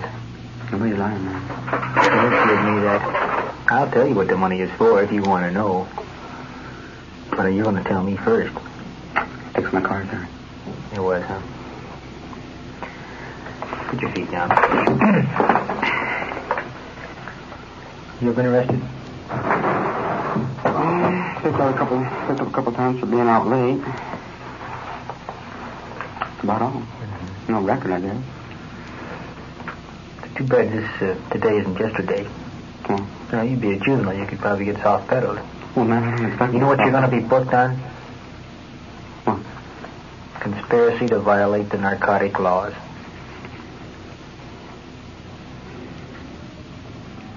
You're cold, man. You're dead. The money is marked. That was a setup tonight. Turn off the box. Okay. Good day in jail? No, sir. Good new experience, haven't you? Mm-hmm.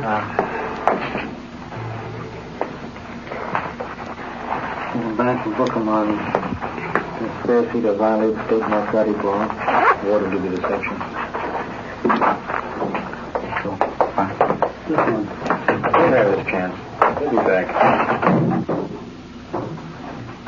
Jimmy, I want to bring you the following. Come.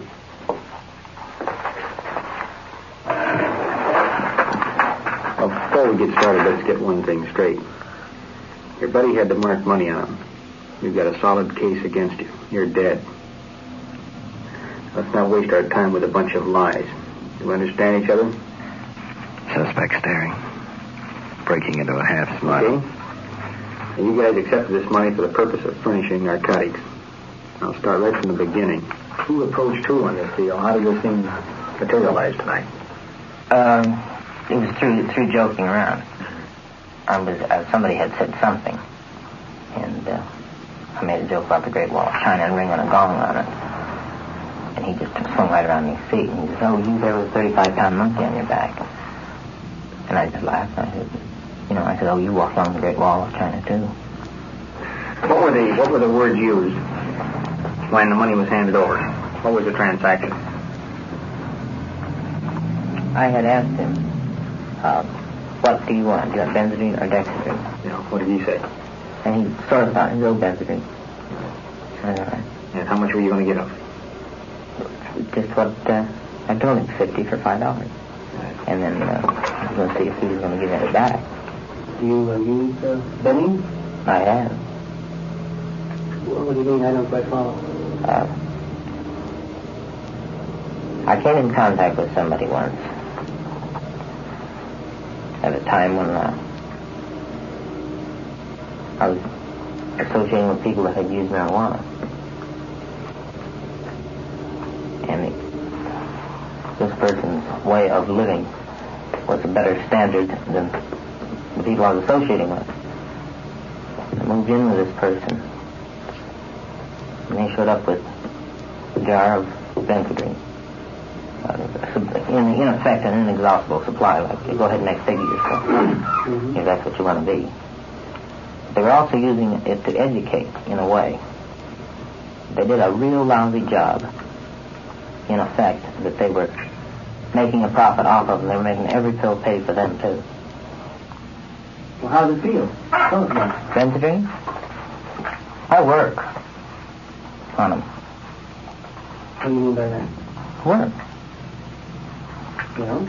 Well, I'm a cook. Oh, you... I am a cook. It keeps you... I can work better. I work faster, accomplish what I want to do. How many times did you go on? Probably $2,000, $3,000. $2,000 or $3,000? Probably. I don't know. What's it been in Benny's? Yeah, definitely. For myself. How's he operate? How does he cover it? All I know is you go in, you give him $5, and he marks it in a book. I know that.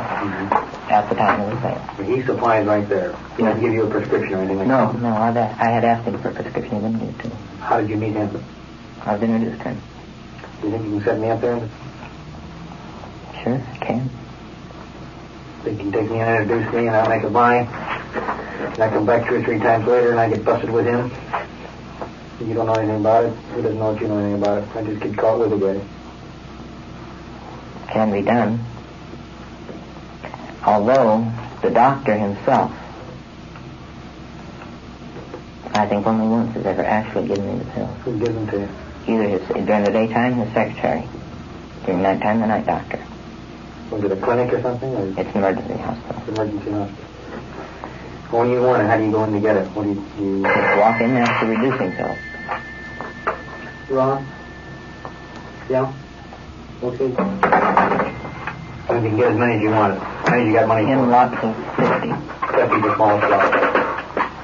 Now, when you make your first deal, did you make it with a doctor or with somebody else? With the doctor. You made it with this doctor here? Yeah. And then after that, well, you just got it from whoever happened to be there. No prescriptions. No prescription. How much were you taking when you were taking the most? Myself? Yeah. I had taken 50 in one day. How did you get started on it? My employer gave it to me. The first benzodrine pill I ever had in my life, he gave it to me. So now you're behind the 8 ball. I've been behind the 8 ball for a long time. I want to take it back, Jim.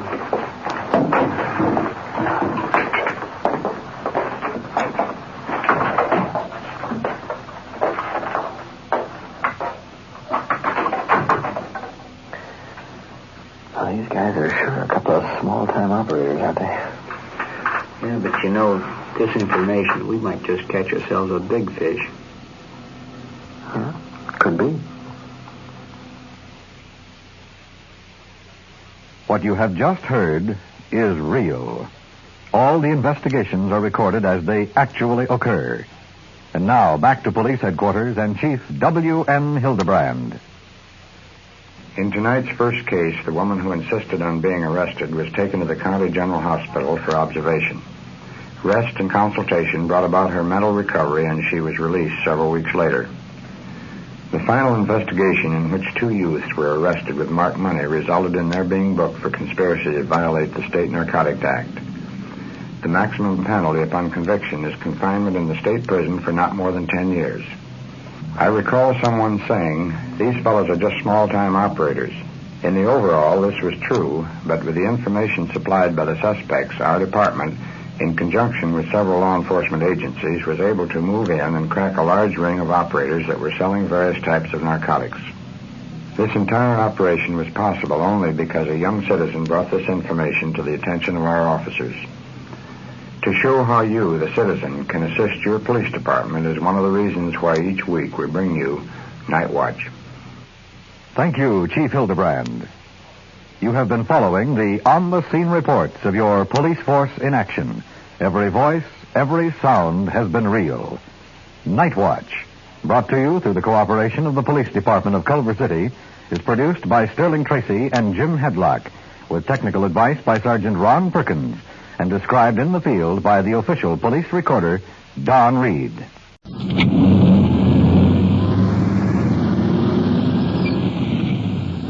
5-6 to Control 1, reporting in service. Starting mileage 7833, 7833. Officers Perkins and Walter. Roger, 5-6. 6:03 p.m., starting night watch. This is Don Reed.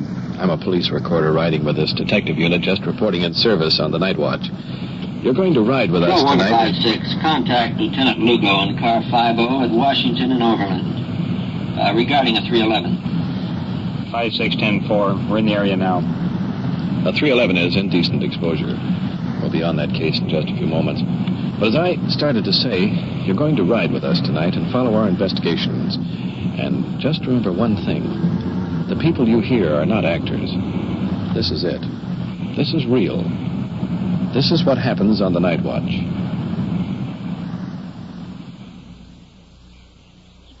Night Watch, the actual on-the-scene report of your police force in action. There are no actors. There is no script. Every voice, every sound is authentic. The investigations are recorded as they actually occur. Night Watch is presented with the cooperation of the Police Department of Culver City, California. W.N. Hildebrand, Chief. We switch you now to car 5-6, already on investigation in the field, and your police recorder, Don Reed. We're approaching Washington and Overland Boulevard now, where we'll meet Lieutenant Lugo of the Uniform Division. Straight ahead I can see his car parked in a gas station, lights off, waiting for us. Here we are.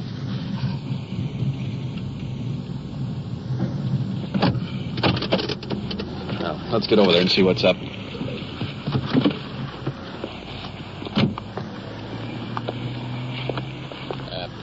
The reason I wanted to see you is that I have a complaint here from a woman. This particular man exposed himself to her, and I have the license number here.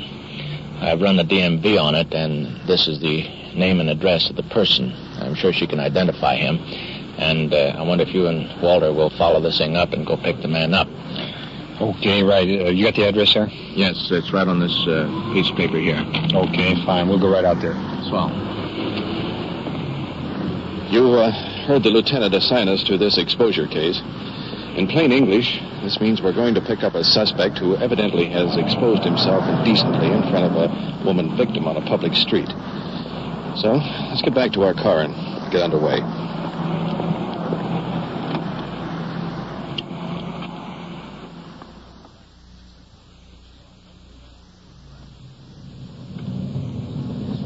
We've been driving for better than an hour.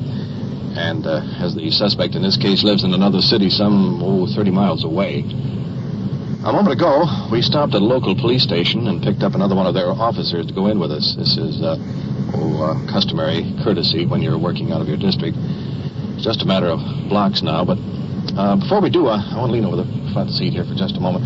Sergeant, I noticed that when the lieutenant assigned us to this case, he seemed a little more concerned than usual. Any particular reason? Well, yes, Don. I think what he had in mind was that in this type of a case where you've got a man exposing himself to either women or children, you've got a man that is usually mentally ill. And this, coupled with the fact that many serious crimes, including even murder, will start with this kind of a background.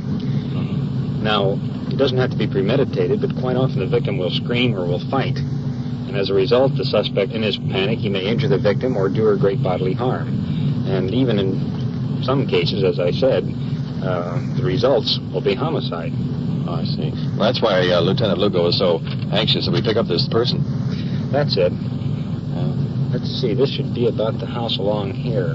Wait a minute, that looks like the car out there. Yeah, this is it here. This is it.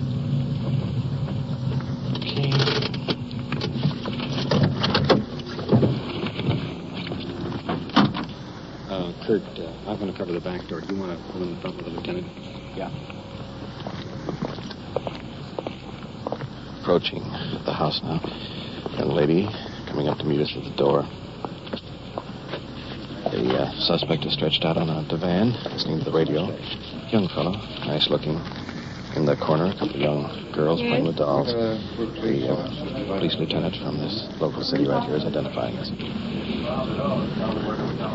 Thank you. Here's my identification. The gentleman from Culver City? Is that your car out front? Yeah. I'd like to take you along back to Culver City for some questioning with regard to crime that occurred in Culver City.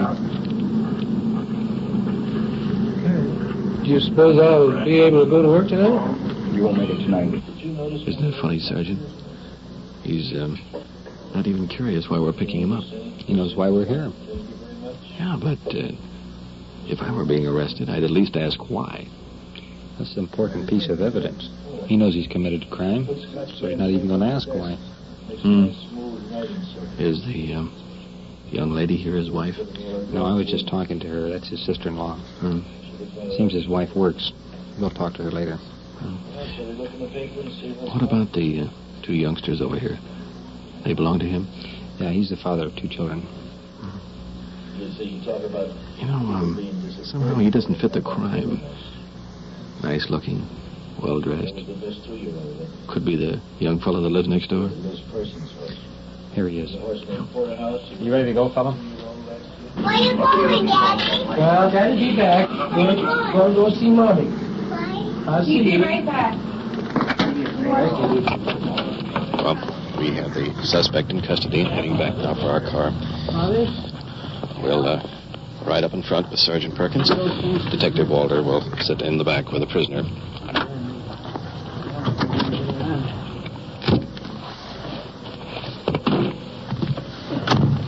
Appreciate very much for your cooperation, your department's cooperation. I'll give you guys a ring on that deal. I'm very glad to have met you, sir. My pleasure. Thank you, Lieutenant. If we can help anytime, let us know. Okay. Thank you. Good night, sir. Good night. You in Culver City last night? My wife works over there. Pick her up. What time do you pick your wife up? Well, You pick up. I don't. You have no idea at all? Why don't you think a little bit about what's happened and start giving us the truth? You know why we're down here just as well as we do. We wouldn't come down and pick you out of 3 million people in the county of Los Angeles if we didn't know what we were doing. Yeah. You know that. So why don't you tell us? Well, I can well imagine. There's only one thing that I could possibly imagine what it would be, and I can't imagine it could be that. What is it that you imagine? Well, why don't you tell me, and then if you're right, I'll tell you. Well, you know why we're down here. Why don't you tell us? We've heard this story before from others, too. Well, I haven't committed any crime that I know of.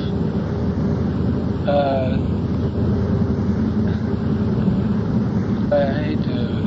Well, what have you done? Well, I'm kind of embarrassed about the whole thing. It doesn't embarrass us any. We've talked to people before on the same subject. Well, a girl on the street corner saw me last night when I was... do I have to say it? I have to say it. You tell us. What were you doing? Sounds kind of silly when you say it. Did you expose yourself to her? Well, I didn't expose myself to her. I think she saw me. What were you doing? But I didn't intend for her to see me because I didn't see her standing there until I turned around, and there she was standing there. I guess she was waiting for a bus or something, and so I turned right away as soon as I saw that she was standing there. You mean you had your private parts exposed? Yes. When the girl was standing alongside the car? Well, I suppose she was. Either she walked up or she was standing there. I didn't notice her. Did you try to attract her attention to you? No, I didn't. I went around the block and I came back by to see if she, was looking, trying to see whether she had noticed or not. But have you ever exposed yourself in the car just to yourself? Possibly. Or do you do it when you're driving too? I suppose maybe I have at one time or another, but I mean, do you feel this urge to just stop and park all by yourself? Well, occasionally, yes, I might say so. I kind of have my own views about that, and I feel I want relief. Well, that's the easiest way I know to get it.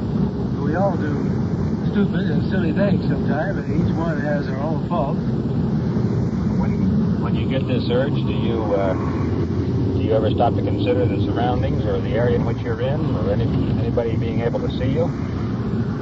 Well, or is the urge I might say, well, naturally, I mean, to a certain extent, I don't make any bones about heading off someplace to try to get to some particular spot or so on to do it. I always try to be very careful about having no one see me. Naturally, I mean, you don't want anybody to see you do anything like that. But I certainly never thought that I would ever be picked up for doing anything like that. Against the law. You mean it's against the law if nobody sees you? In case somebody saw you. Well, I know, but I mean... That's why we're down here, to pick you up. Naturally, I understand that. We wonder how many cases have happened in the past in various localities that the police were not fortunate to obtain a license number or a description of the car, where there are outstanding crimes have been committed. 5-6, in with 1. We open the booking door. And 4-5-6.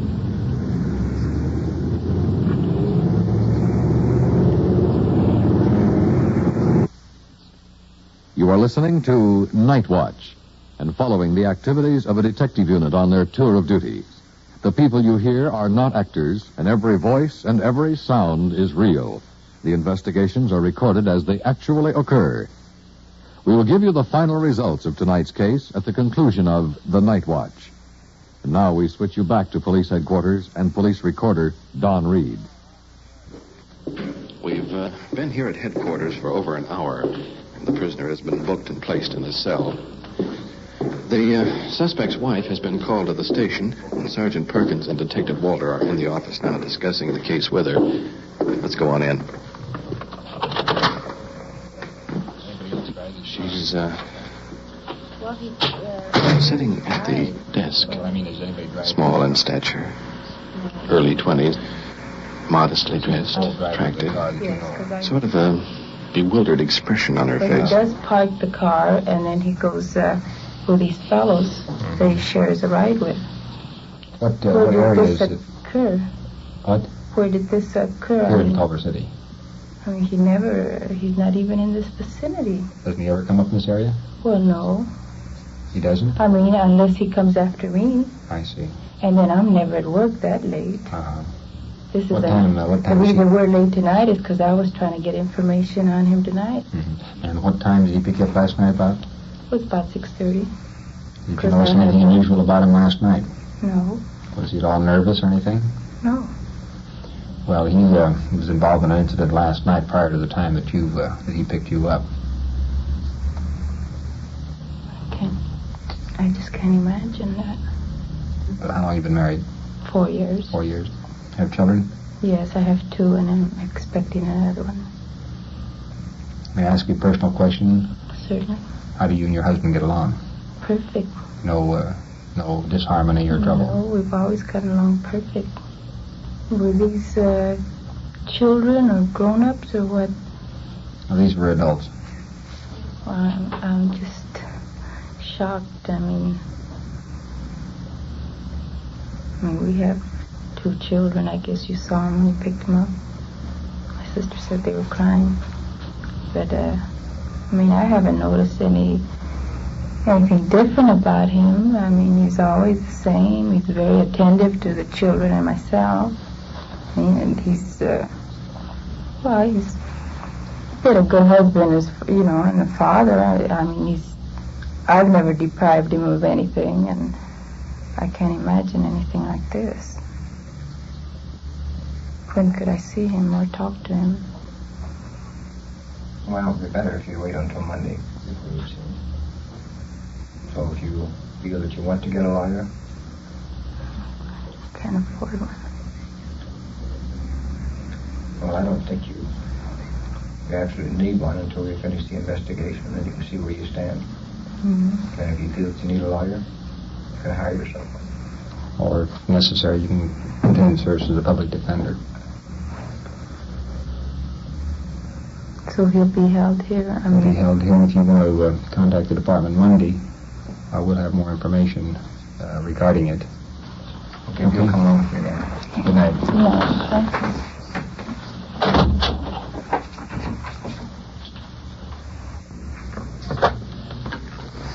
Is Lieutenant Lugo in his office?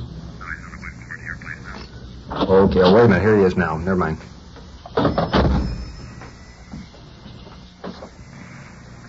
Lieutenant Walter and I have been talking to this fellow, and he admits the accusations in the case.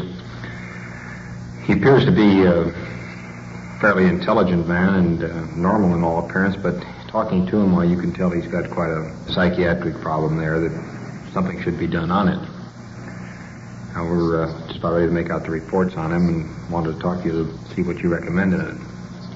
Well, Perk, you've checked into his background, and if he has a problem, I would suggest that you mention that in your reports and to the district attorney, and possibly it may lead to giving him some help in his particular case. Well, he is perfectly willing to get the help. He wants the help.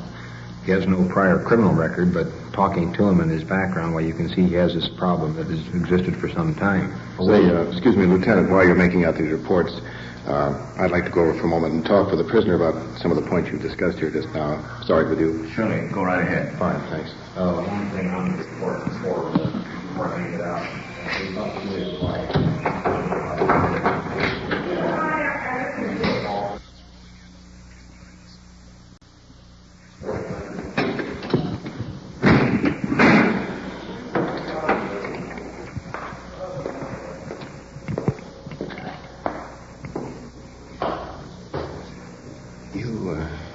You know, of course, that all your statements have been recorded for police testimony as well as for the radio program Night Watch. And I'd like to have your permission to use this entire case for broadcast purposes, if that's all right with you. Okay. Now that you're alone here in the cell, I'd like to know how you really feel about this thing. No, I don't want to discuss the possibility of mental illness or that you're a family man, wife, children. However, I noticed in the car you stated that you felt that you had not committed a crime. I think now that you realize that you have. But somewhere, possibly, there are other people suffering from this same compulsion. So if you had a chance to speak of your experience, what would you say to them? What would you tell them? All I have to say is that if there's anyone, if this happens to strike anyone that might be listening to it, just if you can take anybody's word for it, take mine. That it isn't any of it worth it. It just isn't worthwhile. No matter what the crime may be today in that line, and no matter what satisfaction a person might get out of it, it certainly isn't worth an ounce of what you have to go through if you ever get caught. And I want to say this much, that I've been treated pretty nice by all the officers since I've been here. But boy, when they come into your house and you're waiting to go to work, they tell you, come on, let's go. Don't even take a belt with you because they'll take it away.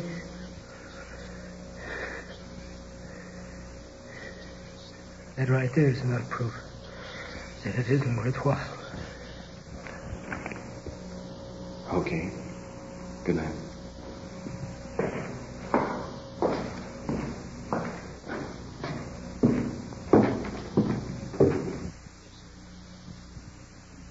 You have been listening to Actual Investigations as recorded from Detective Unit 5-6 on The Night Watch.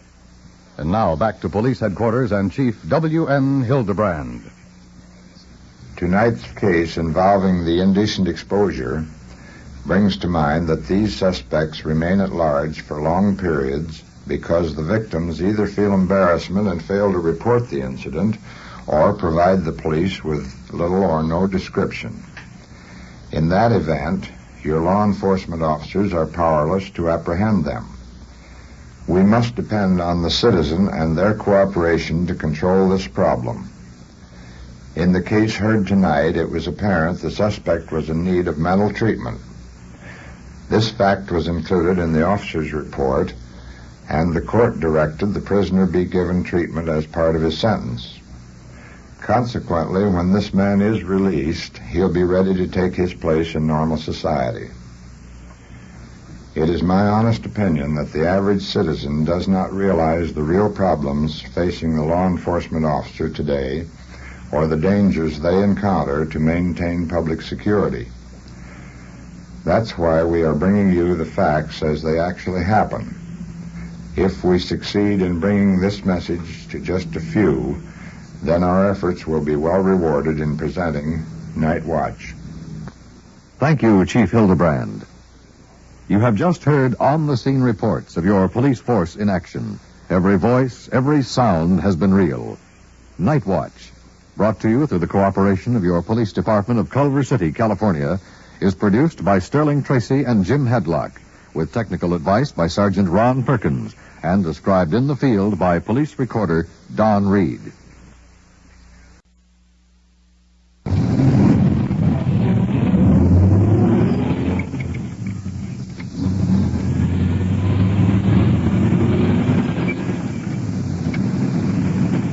.54 in service, starting mileage 6428, 6428. Detectives Perkins and Walter, the police recorder Don Reed. Central District Patrol, tour of duty 6 p.m. to 2 a.m. on the Night Watch. Check 54, mileage 6428, patrolling Central District 6:04 p.m., starting Night Watch. This is Don Reed. I'm a police recorder. The sounds you are listening to are real. This is a police car reporting in service for night duty. You will actually ride with this detective unit and follow the activities of the police officers in this car. You will watch and listen with me as the cases unfold. And as you listen, remember the people you hear are not actors, and all the voices and sounds are authentic. For this is Night Watch. Night Watch. For the first time, through the medium of network radio, the actual on-the-scene report of your police force in action. There are no actors, there is no script. The investigations are recorded as they actually occur. Night Watch, presented with the cooperation of the Police Department of Culver City, California. W.N. Hildebrand, Chief. We switch you to car 54, now on patrol, and to police recorder Don Reed.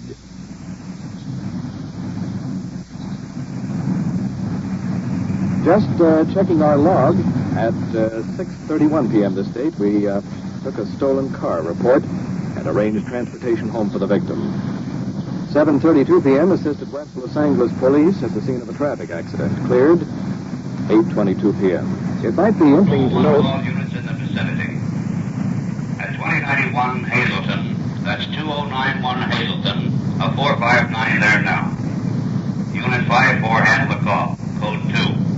54, Roger, we're rolling. Well, there's our call. And I reported 459. That means a burglar. A burglar is in the house and has been sighted by some citizen or perhaps even the victim. We don't know. We have no further information on it. And we're taking off and moving as rapidly as conditions allow. Now, code 2, which we are running, means we just have our red light on. We're not using a siren for quite obvious reasons. We don't want to tip off our presence. Now, one thing in particular that I can feel as we're running in here on these last few seconds, I can feel the tension that has suddenly come over the car. I know I personally feel it. A moment ago, we were cruising along. The conversation was casual, and suddenly comes this call, a burglar, which in the terminology of the police department, of course, is a 459. We're coming into the area now where the burglar has been reported. We've traveled perhaps, I'd say, 2.5 to 3 miles since our call was originally received. Our car is now watching for the street. We'll turn off to the right when it happens. And as a matter of fact, this is it, I believe, up ahead. Our red light has been turned off now. We're in second gear, slowing down. No, apparently this is, yes, it is too. This is the street. And now our car lights have gone off. We're driving completely in the dark. The officers are watching both sides of the sidewalk to see if we can see any person at all of suspicious nature. And this apparently is the house right off to the right. I noticed the officers observing. And we're coming in now, moving out as quietly as possible. The officers are getting out of the car, and we'll be right along behind them. Going up the walk as I'm talking. Up on the front porch, there's a gentleman who is motioning the officers into the house. Let's move right on in.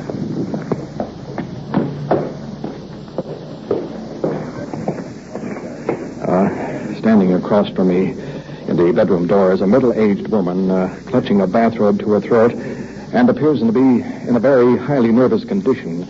The officers are questioning her about the prowler. Let's move right on over. Whoever he was, he came in, and I went into the bathroom, and he was in this room, and I thought it was my daughter. And then I was in the bathroom, and he walked right in the bathroom, and I went to go out, and he gave me a shove. And I started screaming. Naturally, then, my husband ran out of here, and my daughter just came in. Mm-hmm. See? And he was gone by the time she came back in. Could you tell me, what did you look like, ma'am? He was taller than you was, because he pushed me, and he had a white shirt on and a tie. Was he a young man? Old Yes, man? he was a younger man. When he went to shove me, I screamed. And he wasn't going to let me out of the bathroom, you know. And whenever, as soon as he pushed me, then I noticed he had gray trousers and a white shirt and a tie, and he was taller than you are. He must have come in this room first and dropped his coat. I don't know whether he knew these houses or whether he mixed them up. They don't yet look alike. Oh, we found a coat. The officers discovered a coat with a name in it, unquestionably. I'm moving out of the house now as I'm speaking, and that was the mother of you. Heard the description of it. I'm moving away now, and unquestionably we will go on an investigation and determine just who and what this man is. The officers now are checking to see if he is still in the neighborhood. Right now, we'll move back to our car. Here in our police car again, and I've just been informed by one of the officers that while we were in the house on this investigation, Control 1 has received a second prowler call. Just a couple of blocks from here, as a matter of fact. Another car has been dispatched to that location, so... in all units in vicinity. At 2036 Evergreen, they're holding a prowler there now. 5-4, this may be your 459 suspect wanted on your present call. 5-4, roger. Well, this very possibly is a tie-in somewhere on that case. But where is that, Sergeant? It's right down at the end of this block, Don. I think it's a house there with a light on it, right at the corner. Right, check. We're coming to a stop now. And sliding in, our lights are out. We're skidding into a stop. And now let's get out with the officers and determine exactly what's happening. This very possibly... He's right in there, officer. Okay, thanks. Yes. Come on, Don. Following the officers on into the house now as we're going into the main room. And this very possibly may be the suspect that we're looking for. He is in the bedroom, or rather the bathroom, of a private home. The officers are in with him, and he is standing in the nude at the present time. The officers have called for a blanket. He's putting up quite a fight about this whole thing. And I'll see if I can move in there. I can't quite get near enough to him now to pick up his voice. Because, as I said, the man in this case, the suspect, is completely nude, and they are throwing a blanket around him. All right, fellow, you've been placed under arrest. Let's go. while the prisoner is being escorted out of the house, and I'm tagging along behind now as I'm speaking. He is handcuffed with just a blanket pulled up around him. Outside of the door now. The prisoner is being placed in the back seat of Unit 50 with an officer guarding him. Well, that means for us, next stop, police headquarters. It's 10:05 p.m., and I'm standing here at the booking desk in the Culver City Police Station. The suspect was positively identified by two of the victims a few moments ago. The suspect is being brought out of the detention room now. You probably can hear the cell door open, and two of the officers are directing the prisoner toward the booking desk. And incidentally, he is still handcuffed, and his only clothing is that blanket pulled around him. Sergeant Perkins is about to book the prisoner. What happened tonight? What happened tonight? Yeah. How'd you get involved? Chapter, his name is Murphy, your sergeant's name is I don't know what. Add the two together and you have how I got involved. How'd you get in the house down there? The house belonged to me, Sergeant. How about the other two houses? They too belong to me, Sergeant. You own property, do you? Indeed I do. Where are your clothes? Officer, may I ask you a question? Have you ever, in your house, this is your own individual house, ever gone to the bathroom without your trousers on? Sure, in my own house. Right. That house in which this particular officer and officer, a sergeant, there are about 5 or 6 properties in the city of Santa Monica that I own. Well, this is the city of Culver City, not the city of Santa Monica, and these people are signing complaints against you. Is that correct? Right. Okay, and I suggest that you check with the people themselves. Well, here is your property slip. Okay. What property you don't have. You're being booked on suspicion of 459, which is burglary and attempted assault. Right. What? I say I am fully aware of that. Okay. I'm take his handcuffs off and put them on back in the Would I be going too far to ask for pair of trousers? We don't have any. Our buddies are going to try to get some for you. Just a second, please. May I finish talking? Okay. Would you do me one favor? What's that? Call district attorney. You know the district attorney? No, not directly. Well, I'm sure that you wait till Monday morning then. No, I don't think so either. I think perhaps you better call him now.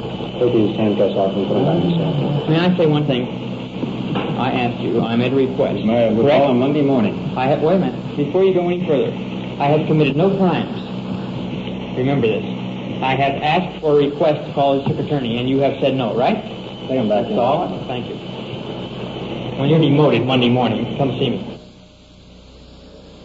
We have moved over here to the Night Watch Commander's office, where he and Sergeant Perkins have been conferring on the many reports necessary in this case. I think we're about ready to clear, right, Sergeant? In just a minute, Don. By the way, you might be interested in one or two other developments that have occurred. Really? A friend of the suspect came to the station a short while ago and brought some clothes for the prisoner. Mm-hmm. And incidentally volunteered the information that the suspect did not, to his knowledge, own any of the property he claimed he did during our interrogation. I see. And by the way, he also stated the prisoner had been a guest of honor at a stag party given earlier this evening. Really? Yeah, he was scheduled to be married tomorrow. You are listening to Night Watch. For the first time, through the medium of network radio, the on-the-scene activities of a detective unit on their tour of duty. The people are not actors, and the voices and sounds are authentic. The investigations are recorded as they actually occur. And now to continue the action on Night Watch, we return you to police recorder Don Reed on patrol in police car 54. It's well past midnight on the Night Watch, and I'm speaking from the Culver City Police Station. We've been out on patrol until a few moments ago when we were advised to report back to headquarters. Once again, we're returning to the office of the Chief of Detectives, Lieutenant Bob Conlon.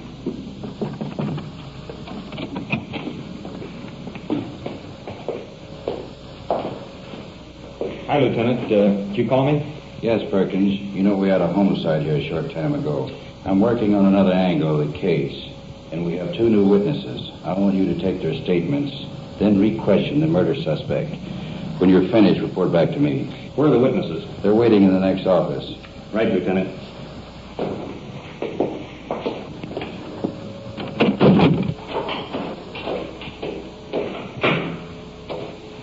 Evening, gentlemen. I'd like to have a statement from both of you. I'd like to talk to you first, if I may, sir. Now, I understand that you met this man in question earlier tonight in a bar. You had a conversation with him. What did you say to him? I said, come on, have a drink. So he said, all right. He said, what do you have? And he said, whiskey sour. So I went and bought the whiskey sour, and he said, I'm going to kill that woman. I'm going to kill him. I'm going to kill her. I'm going to kill him. So I said, after all, I said, you got a wife, you got a kid. And I said, your daughter. I said, would you want your kids to think you was a murderer? He stomped out the side door, and that's all I saw of the man. Has this man ever threatened her before, you know? Yes, he did. He told me he was going to kill her before. He told me that. Well, I'll tell you what I would like to have you do is to write down in your own words just exactly what you told us here, and so that we can use it on the coroner's inquest. The first witness is going over to a table in the corner. And it's interesting to note that the statement just heard may be the first step in changing the entire complexion of this case. And now the sergeant is going to continue. Now, as the second witness, I'd like to have your statement, please. How long have you known this man? Well, I should say I know him around about 12 or 15 years. About 12 or 15 years. Have you ever heard him threaten to kill this woman before? Yes. What words did he use? Do you remember any of the words? He called her wino. He said, I'll kill that old drunk wino some of these days if she don't get to doing better. He said, I'm trying to raise her up and build her up to do something right. I said, you can't do it by killing her. How long ago was this? Well, that's about the last week. About last week. And what else did he say? He said to me, I think it was Thursday. He said, that old bag of bones is the kill of my life. He says, she's a ruin. He said, I'm going to kill her. I'm going to kill her. It was the last thing I do. I told him, I said, listen, I said, you've got 2 children. You've got a boy that's grown up. And you've got a girl that's about 12 years old. I said, don't you ever think about them? I said, why don't you walk off? He has committed physical violence on her before, is it? Yes. Well, I'll tell you what I'd like to have you do, if you'll do the same as this other gentleman, and just write down in your own words just what you've told us here, so that we can use it in the coroner's inquest. The 2 witnesses are just leaving the room now. And glancing down the hall, I can see the murder suspect arriving in custody of an officer. And in these last few seconds, I'd like to point out the very unusual situation. Now, you've heard both witnesses state that this man had threatened to kill the woman. But entering the door now is the irony of this case. Because it's the woman that shot and killed him. Sit down over here, please. Right here, ma'am. There you are. Now, I'd like to have you tell me in your own words just exactly what happened last night.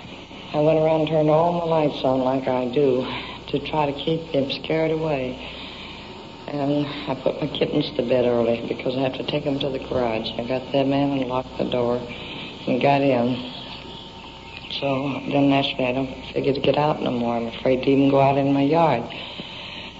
And I was going to take a bath.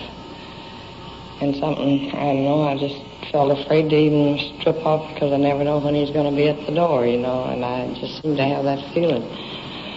So I decided, well, I'll soak my feet and then I'll take my bath and shampoo my hair in the morning. So I went on up to go in the kitchen to fix some coffee, because I always drink coffee again after dinner.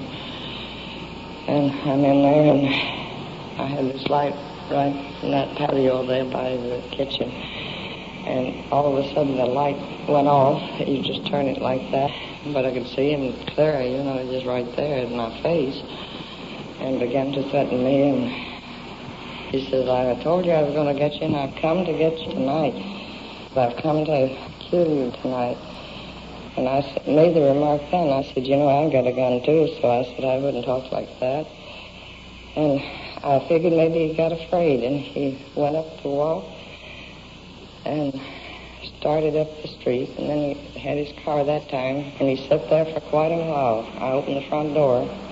The screen door was hooked, and I opened the front door and stood there. But I'd say he sat there a good 10 minutes, or it seemed that long or more. And then he come to this other window. This is the window on the driveway in the bedroom. Yes, and he came to that one. Where were you at that time? I was in my room. I had already stripped off, and I was sitting on my bed. That is in the front bedroom. Yes. I thought, well, I've got to go in there and see if I can get him going again. And I went in and I talked to him, and he said, I'm coming in after you. And he had the screen either off or pulled out at that time, even when I went in, In other words, he was clear to me through that hole. And so I kept talking to him. He said he wasn't leaving, he was coming in. And I said, I've got a gun here. And I even showed it. I held it right out in front. Where was the gun at that time? It was laying right there on that dresser by the window. I said, see, I've got a gun in my hand. I said, if you try to come in, I'll shoot. He said, go ahead and shoot. He says, you and get together, you wouldn't do it or something. I don't know the words he said. He said, anyway, I'm coming in after you. And he kept on coming. He started coming to the window then? That's when he started to make his lunge in. And I pulled the trigger, and then he started cursing me. And how far away were you from him at the time that you fired? Well, I couldn't have been very far because I was right up there talking, I'm standing there by the dresser. How many feet were you from him, roughly? I couldn't say. The windows say like that, and the dresser... About 3 feet away? Couldn't have been any farther than that, I don't think. I just reached here, and the window there, and I'm standing there, as I said, I held it, and I showed him the gun. And... Well, after you fired, what did he do then? He started cursing me, and then he takes off up the drive to the front door. And then what happened? Well, I come from it when I heard him do that. I didn't even know I'd hit him. So I come through, and I laid the gun up here where they picked it up, and I walked up to watch, because I've got a double lock on the door, and he'd have a pretty hard time getting in the door. And I come up, and the porch light was on, and I looked, and he was at the door, but just about the time I got there, he just went back like that. He fell back, did he? He fell back. And he collapsed on the front porch? Right there, and I must have hit him because he fell. And then did you call the police after that? Yes. And then the radio car came, is that it? Outside, so they came. Okay, fine. Thank you very much.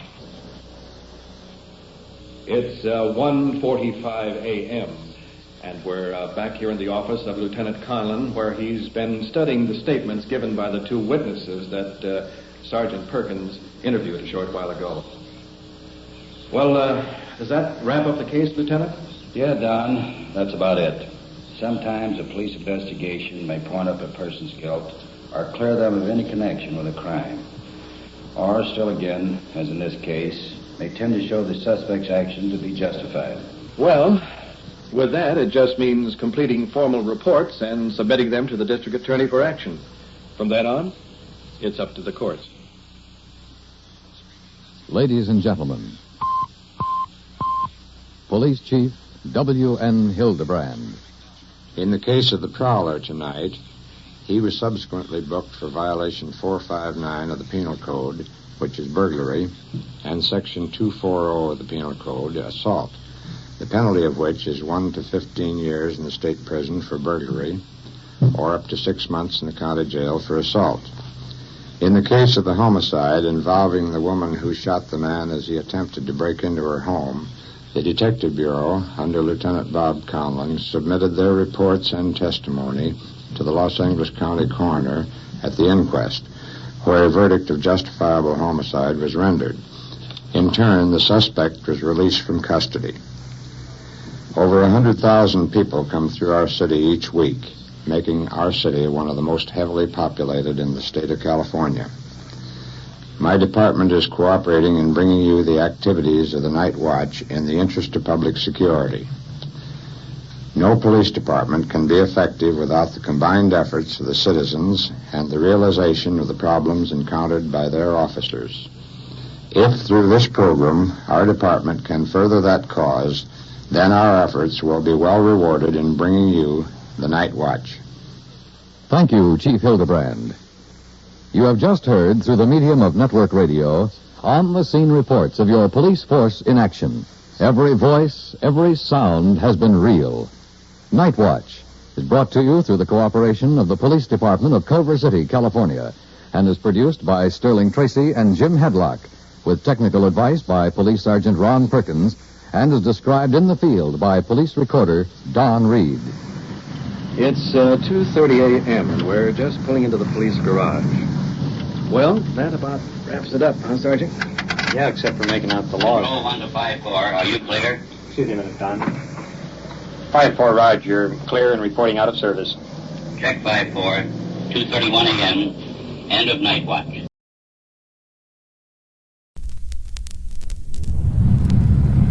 KMA 907, Sacramento Police, to Unit 99. Are you in the clear? Unit 99 to KMA 907. Unit 99, Sergeant Guthrie, 909. In service and on the air. This is Sergeant Bruce Guthrie of Unit 99 at Headquarters, Police Department, City of Sacramento, California. My detail is to ride in Unit 99, a tape recorder-equipped radio car, and to respond whenever the dispatcher transmits a signal to one of our other units on duty somewhere in the city. At the scene, we make the recordings which we provide for this program. Now, to tell you more about Unit 99, here's our chief, James D. Hicks, Sacramento Police. The job of a police officer is your protection. The cases you hear on this radio program are real cases. The police are real. The victims and the criminals are real. We are glad to provide Unit 99 and Sergeant Guthrie so that you will hear how the police of a great city work night and day for your protection. Make no mistake about it. There are no actors on these tapes. They are real from beginning to end. Now to Unit 99 and Sergeant Bruce Guthrie on duty. Unit 4948, bus driver, 30th and V Victor. The call is incomplete. 30th and V Victor. They have an incomplete call from a bus driver at 30th and V. Unit 4 has been dispatched. We'll cover it. It could possibly be a 211. Unit 4 is parked behind a car, which is parked directly behind the bus. The officers are talking to the bus driver. Apparently the other car is the dispatcher, one of the checkers for the bus company. Hi, Ed, what do you got? This bus driver was just robbed down here, a block down, Sergeant. Armed robbery? Armed robbery. 211, Yes, sir. The man was standing at the bus stop, and the bus driver pulled to the curb, opened the door, and the man standing in the shadow of the pole thrust out a gun and told the driver to throw his changer out, which he did. He says, okay, shut the door and get going. And the driver pulled away and drove down here a block and went to this house here and called the police. We're about to broadcast a description on this suspect. We don't have very much as he stood in the shadows and the driver couldn't get a very good look at him.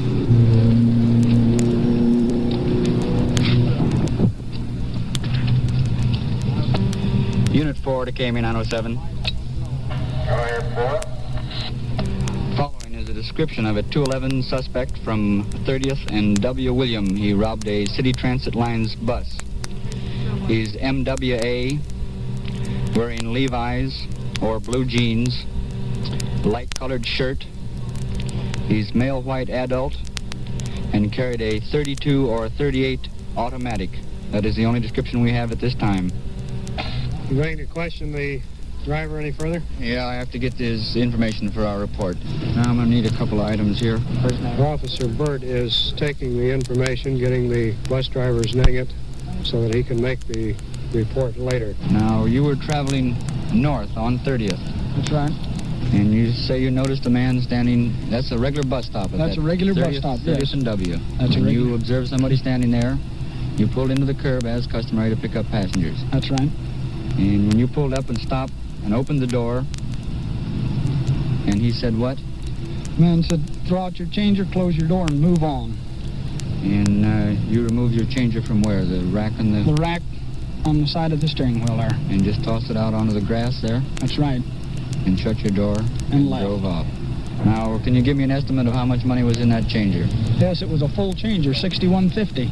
$61.50, that's all in nickels, dimes, quarters? And tokens, and halves. And halves. 7 rolls of tokens. 7 rolls of tokens. Mm-hmm. 4 rolls of dimes and 2 rolls of nickels. So we had about $46.50 in $48 in tokens, and that's $61.50. $38.50 in tokens and $20 in dimes.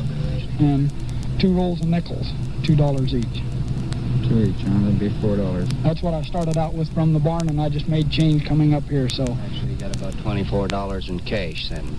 Yeah. Out of the $61. You're sure going to have a bunch of tokens, though, isn't he? That's right. Now, can Can you tell me anything about this man's voice? Is it a heavy voice, thick voice, any accent? No, there's no accent. It didn't seem heavy. It didn't seem thick. It just a normal voice. From his voice, would you get the impression that perhaps he was an older man rather than a... Well, no, I'd say he was in his 30s. In his 30s. And you can't tell me anything about his size, would you? Give me... Well, yeah, I could. I mean, roughly guessing, it wouldn't be anything accurate. I'd say he's pretty stocky. I noticed that. I'd say he's about 5 foot, 5'5", something like that. Just rough. And you didn't notice whether he had a hat on or... No, he never had no hat on. No hat. But you didn't get a look at his face at all? No, because I pulled the headlights of the bus past him, and he stood just back of the door where I couldn't get a look at him through the door light. In other words, you don't think you'd recognize him if you saw him again? I might, but it'd be a very slim chance. I see. How about his voice? Would you recognize his voice? Well, that's hard to say, Sergeant. He didn't really speak enough to where you can judge it very well. You would know your changer if you saw it again, though. You bet your life I'd know that changer. You believe you said you believe the man was left-handed? Well, I assume that's the hand he had the gun in. Well, that's about all we'll need for now, Sergeant. I'm going to broadcast some additional on the description. And then what are you going to do? We'll 924 the station to make the report on this occurrence. Sometimes it is difficult to understand the thinking of a petty criminal. This hold-up man risked the penalty of a charge of armed robbery to steal about $24 and a quantity of bus tokens. From here, it looks like he was betting on very poor odds. Unit 2, 940A at 19th and U, Union, holding a man. Came in on the 7th. Unit 2 received a dispatch. They're holding a man at 19th and about U Street. Didn't say what it was. We better cover in and see what happened.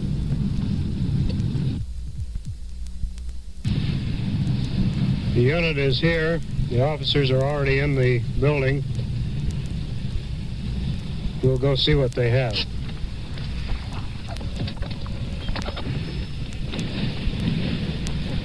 Over here. Officers are supposed to be out and back. Officers Hennessy and Cooper have a man backed up against a fence. What do you got, Cooper?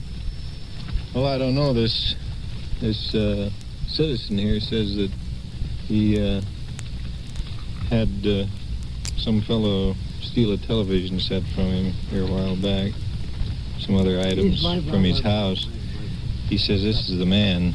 I haven't talked to him anymore yet. Where'd you get this man? Right here alongside the tracks. He was squatted down here leaning up against the building. What's this stuff that Hennessy's going through? Well, that's a bundle he had in his possession. Looks like a bunch of old clothing, huh? A bunch of old clothes, it looks like. Have you talked to this guy at all? No, not yet. Why don't you see if you can find out what he's doing back here? What are you doing back here, partner? I come from Stockton. You came from Stockton? Yeah. Today? How did you come? Yeah, let's take it around in front, then we'll talk to him. Did you come by train, or how did you come? Train coming in, we're right on the tracks. We're going to have to move around in front of the building. Go on with the questioning now. You say you came up from Stockton today? Yeah. You came up on a train? I come on a first train. Where did you get off? Right here by these houses? Right there, right there. He's my stuff there, right there. You got it. I got it. Left some stuff here? You've never been around here before today, is that right? I think you're kind of mixed up. You had a little bit too much wine today, isn't that right? No. He gave me a drink while ago. This guy here. He gave you a drink? Where was it? Where were you? Guy here. You give me a drink, remember? Where were you when he gave you this drink? Were you in his house? In his house. He told me, come on, his house, give me a drink. don't know. I'm going to have to... I still no. Well, we'll go over and talk to this other fellow and see what happened. Did you find out what happened, Hennessy? As far as I can determine, this man here says that fellow there is the culprit who stole his radio and shaving gear. About a month ago. Yeah. He says he recognized him by the scar on his face. Yeah. Well, what happened tonight? Well, he came in the yard and I gave him a drink to retain him. So I went and phoned. What kind of a drink did you give him? Well, a glass of wine. And I got out of the house right away. Because he locked the door on me last time, wouldn't let me get out. And he had a knife and I was terrified of the man. And a wolf would get him. Well, what did he do this time? Well, this time he just sat there and I got over next door to the phone right away. You're sure that he's the man that Yes. got your TV? How'd he get it? Not TV, a radio. Just a Radio? Well, how'd he get the radio? Well, you see, I tell you, I was scared of him, and I ran over across the street to the phone in the alley. And then when I came back, I wouldn't go in the house. And so when we got the officer, me and this officer couldn't find him. We went down 19th Street and looked all over. We couldn't find him nowhere. Well, how did he get your radio? He just walked in and took it. How did he get in your house that time? Well, he was out by the fence, and I gave him a cup of coffee and a bowl of stew. And then he took the radio. Then I asked him if he wanted a bowl of stew, and I gave him a bowl of stew in the house, and he locked the door on me. And I said I had to go to the restroom, and I pretended I had to go to the restroom, and I got out. But he had a knife. He threw the knife in the thing, and I was terrified of the man. I didn't know if he was going to cut my throat or what. He was just getting over a drinking problem. Did he actually threaten you at that time? No, but he terrified me. He just terrified me. You were just plain afraid of him? Yes, very much. He didn't actually threaten you personally? No, he didn't, sir, no. No, he didn't. What else did you say you lost besides a razor, a shaving razor, that's all. And a radio. Safety razor? That's right. You're positive that's the man? Yes, sir. What are you going to do with this guy, Leo? I guess we'll take him down and book him. He's been drinking, Steve. We bag him. He's been drinking, too. Yeah, you get off the train. Have him check him. He just wandered in the yard. Have him check him through on that burglary that happened last month. You going to have this guy sign a complaint against him? Tonight? No, I'm not. You going to advise him what to do? Well, my only advice to him is to leave the bums alone. There was more to this incident than meets the eye, and I suspect that neither party was completely blameless. The suspect was sentenced to 30 days in the county jail on a charge of vagrancy. Unit 4. 22nd Street, the 415. Check 4, came in on a 7. There's a disturbance call on 2700 block on 22nd Street. Unit 4 has been dispatched. We're about 6 blocks from the call. Let's cover it. We're at the scene. There are several people on the porch of the house. There are at least a dozen juveniles wandering around within sight. We better get out and talk to these people and see what happened.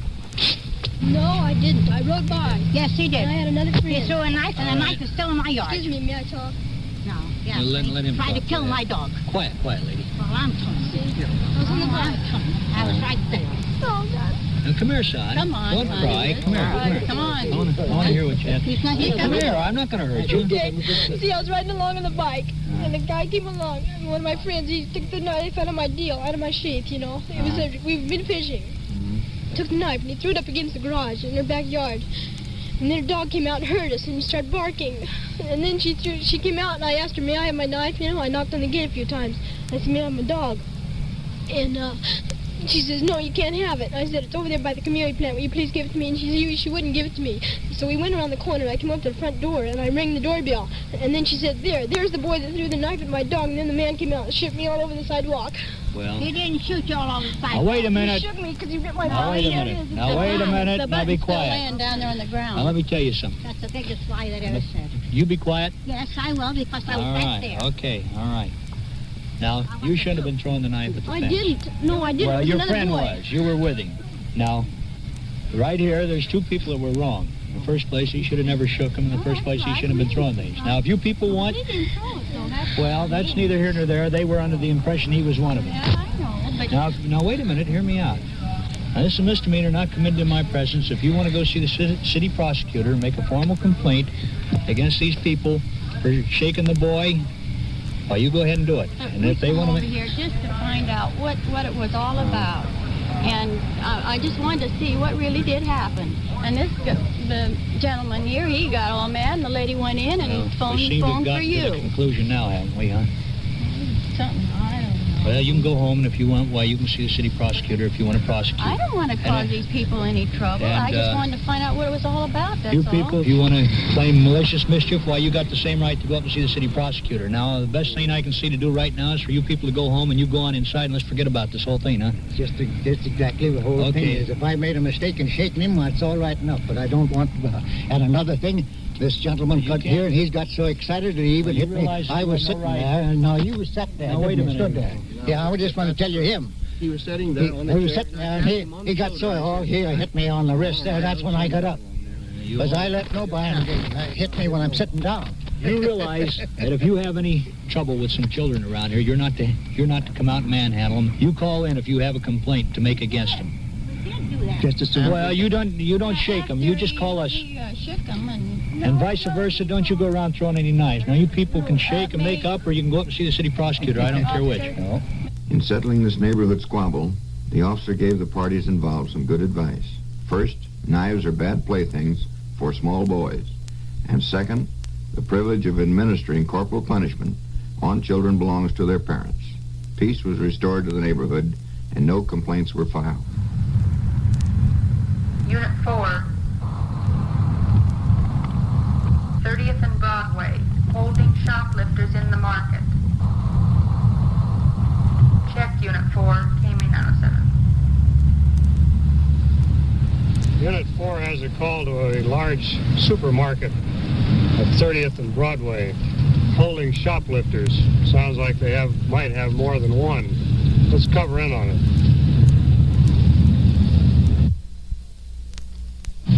The unit is already here parked in front of the store. Apparently the officers are inside. Let's go in and see what they have.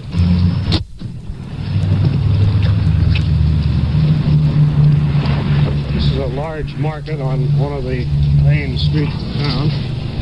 The officers are in the office to the right of the door.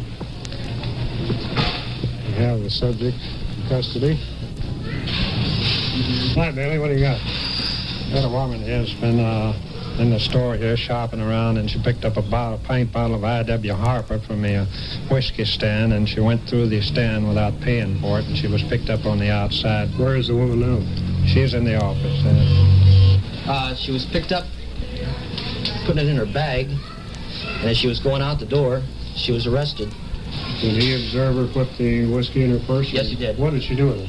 She put it in her purse in the aisle. Did you watch her? Yes, sir. From upstairs and back. What did she do? Then she bought 2 cans of beer, paid for the beer, walked out the door, and I stopped her about 12 feet out. And you started watching her when she first came in the store? Yeah, it's because of the fact she stayed in the whiskey aisle too long. If she had not stayed so long, there was another person in the aisle at the same time. She waited for him to move out so she could start performing. You watched her all the time she was in that aisle? Oh, yes, sir, with a pair of binoculars from up high. They have regular observation places here in the store where they can watch. She's also been seen, she's been seen a lot of times coming through the store. It's known for three nights in a row that she's been here. In other words, you've been a little suspicious of her actions. Yes, sir. You're going to talk to the lady, Bert? Yes, sir, we are. She's in the office here in the company of a female store employee. I see. Officer Burt is going to talk to the subject in question. Is this your first attempt at this sort of thing? Yes, sir. Absolutely the first attempt. It is absolutely my first attempt. You frequent this store? I have. At the first of the month, each month, I come here and buy all my groceries here. You do? We buy them all here, my husband and I both. When you came into the store, what reason did you come into the store this evening? Did you have a purchase to make? Well, I was coming in after some beer. I was going to get some beer. We were driving by, and I was going to get some beer. And I just decided, I said, well, I'm going to do this for the first time. It was my first time. He seems to think it is. I want to do this, what do you mean? That I was going to get that whiskey for the first time. It was then while you were down there in the aisle and you got the whiskey and were going to buy it? I was going to buy it, and I decided not to. And then I said, well, I've seen it before, and I've seen it done before. And I said, well, I'm going to try it. But I knew good and well that I couldn't. that it wasn't within me to do it. Did you come to the store last night? No. Now, when you picked up You this... seem to think that I've been here off and on just about every night or something like that, but you're very mistaken. Let's see, there's myself, this man here, that have seen you in here in the past 3 nights regularly. No, you haven't. I'm sorry, but you haven't. Here's my right hand to God. If you've seen me in this store, and I know darn well I haven't been here. Now, when you picked up that bottle of whiskey, you were fully intending to pay for it at the check stand. I was intending to, yes. And instead you did what with it? Put it in my purse. And then what did you do? I was going to walk out with it. And what did you do? Did you make another purchase in order to explain your presence in the store? Yes. What did you buy? I bought 2 cans of beer. Cans of beer. And some cigarettes? I offered to pay him the money for the whiskey. And he said that he couldn't take it. Well, obviously your intent was to commit a theft. You've never been arrested before? I've never been arrested, never have done anything before in my life. Never. What are you going to do with this lady, Brooke? The store detective is going to sign a citizen's arrest complaint, and we will take her down and book her at the city jail. Oh, no. And he will come in Monday morning and sign the formal complaint, and she will go to trial then. What's the specific charge? Petty theft. What's the value of the merchandise? $4.25. It will be marked and booked as evidence.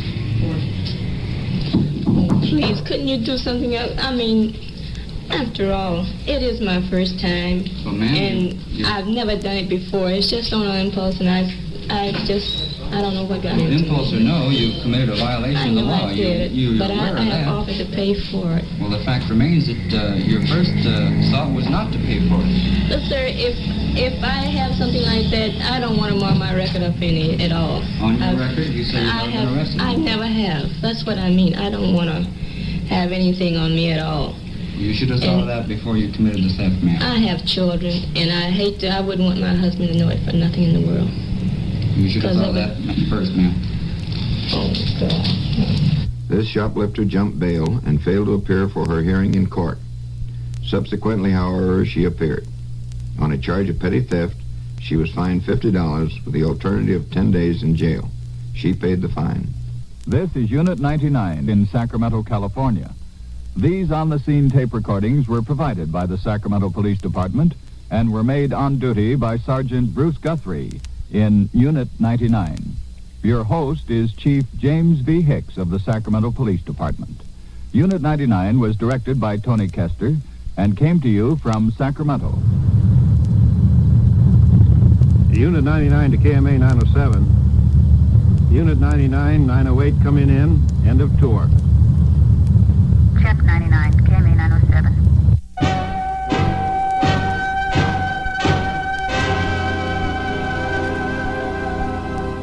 Unit 99 has come to you through the worldwide facilities of the United States Armed Forces Radio and Television Service.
5-6 in service. Starting mileage 6,587. 6587. Officers Perkins and Good. Check 5-6. 6:09 p.m. Starting night watch. This is Don, Mr. reporting in service on the night watch. You're going to ride with us tonight. Just where, your guess is as good as mine. But just remember one thing. The people you hear are not actors. This is it. This is real. This is Night Watch.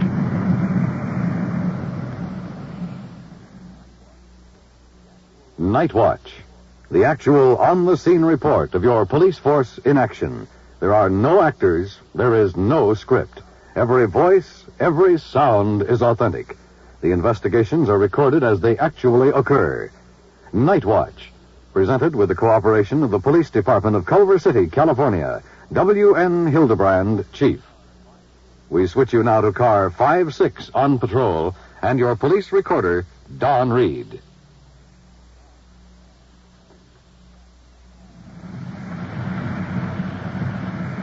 Control 1 to all units. All units in the vicinity and car 5-2 at 8700 Maple. That's 8700 Maple. A 211 just occurred. Ambulance follow-up. 5-2, your call code 3. 5-6, your call code 2. 6:14 p.m. 5-6, 10-4. We're rolling on a 211. That's a holdup. Ambulance has been dispatched. That indicates that someone has been shot or injured. In a matter of seconds, we'll be on the scene. No way of telling what we're going into. The uniform car will be coming in from the north. We're swinging in from the south.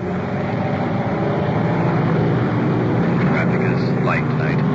Gives us an opportunity to check the incoming cars. Just an outside chance, but there's always the possibility to observe a fast-moving car which might be connected with a holdup. One more block to go. It's the liquor store on the corner. We're wheeling into the curb.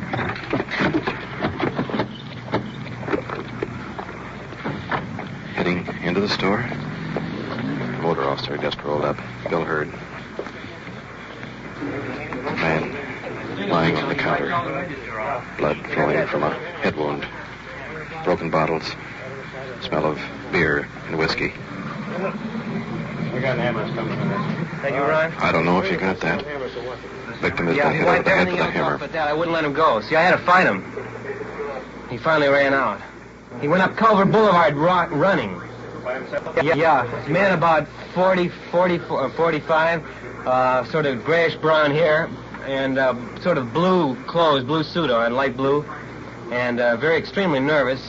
He ran up the street. Blue suit? Yeah. Glasses or a hat or anything? No, nothing. Which way? All by himself, what kind of a gun? No gun. He hit me. I turned my back and he hit me over there with a hammer. He was going to hit me again, and I started fighting him and wrestled him. That's not your hand. How tall is he? He's about 5'10". 5'10"? Gray brown hair. 5'10". How much he weigh? He weighed about 160 or 70. Okay, which way did he go? North? He went right up this way. Now about 45 years of age. And car? On foot. On foot. Perkins is putting it out on the air right now.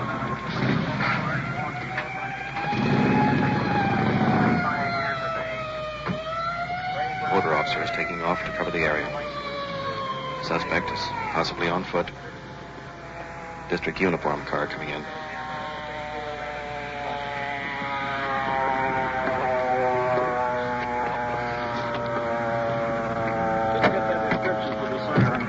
Direction they go?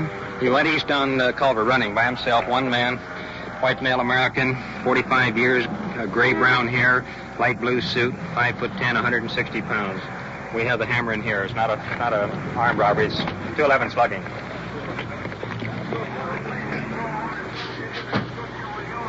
Over to our car to radio information. 5-6 to all units. The description on this 211 slugging. Male white American, 45 years of age, wearing a light blue suit, gray-brown hair, While the sergeant's sending that description out over the air to our other units in the field, let's get back into the liquor store here and check out the man who has been injured. Cameron of the district uniform car talking to the victim. Anything around here? He touched the register and wiped everything he touched, except the hammer. I wouldn't let it go. And he says, I want your money. I said, I haven't got any. He says, I want it. So to pacify him, I said, well, let's get it on the register. And I kept holding on to the hammer, and so did he. So we came over this far, and he says, open the register. I said, oh, no, I'm not letting go of this. So I said, press the blue button. So he pressed the blue button, and the register opened. He grabbed whatever was in there, and so he grabbed... So with his other hand, he started wiping it out with a handkerchief, and I was getting kind of weak from the blows, so I started shouting to him, get out of here, get out of here. So finally he got scared and he ran out. I ran out, sort of dizzy-like, and I said, I better call a car. So I did, and that was it. And you'll know him again when you see him? Oh, yes, I saw him before. He's been around here, I'm sure. He's been around here, sir? Yes, he's been around here. Because, you see, I recognized, I said hello, and he says, I said, can I help you? He says, oh. How much money did you get? He must have taken about 10, 15, 20, 30. He took about $30. About Anything on your person? No, he couldn't even touch me.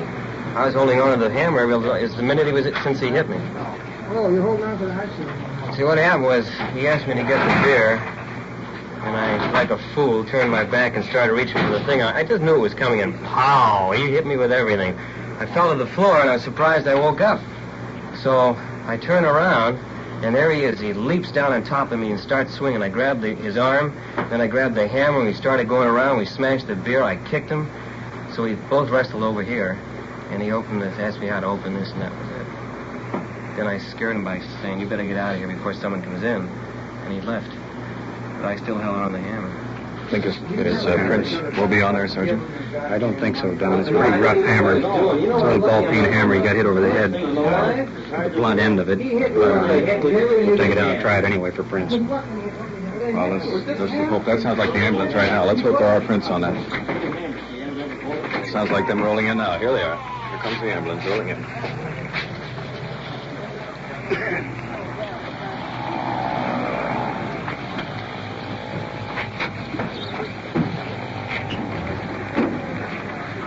Two attendants coming into the store with a first aid kit.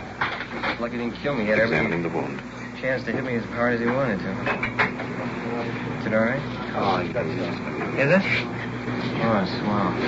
And Lieutenant Machado is over here now to take charge. Sergeant Perkins is bringing him up to date. I said this. Lieutenant Olson been notified that not as yet. The fellow that got hit here said that this man wiped all of his fingerprints off of everything he touched in here except for the hammer. Yes. The hammer's on down at the station. Right. And we can preserve that down there for Lieutenant Olson. Right. Well, we'll get a teletype out. Right. See if we got about, what was it? Said $30. $30 in cash. $30 in cash. Yeah. All right. Has Lieutenant Conlon notified you? Not yet. I'll notify Lieutenant Conlon. Fine. Right. Righto. We'll handle it from here and let the card make the rest of the report. Let's get back to the car. We have the weapon with us. The hammer used by the suspect to slug his victim. It's tied to a string so as not to smudge any of the prints.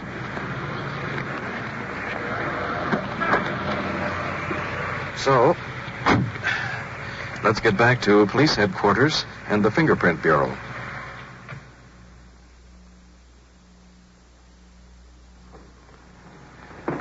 Here at the station, Sergeant Perkins is getting out an APB, an all-points bulletin on the suspect. Meanwhile, we're heading for the Fingerprint Bureau.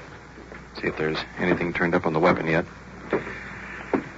Lieutenant Olson and Officer Cameron are kneeling down on the floor, dusting the hammer. Let's see if they've done any good. Hi, Lieutenant. Hello, Don. How are you? Swell. Good. Any chance of any prints? Well, I believe we'll have some partial prints here at least. Golly, that looks like a good one up high. Well, a whole lot depends on what we can find when we left it. Stuff of getting it off of wood isn't too satisfactory, but it's a pretty good finish on this handle. It's practically new. I noticed that That's a black powder you're putting on there. What type of powder is that, Lieutenant? Well, it's specially prepared fingerprint powder made out of lamp black. And there's a lot of different things in it. Rosin, anything that makes it adhere to the fluid. It takes on a sort of a grayish color now. Will you photograph? I noticed there's several smudges coming out here and there. Will you photograph that, and the result will be a fingerprint? That's right. And, of course, we lift it and preserve it in that manner. We take it off of the article.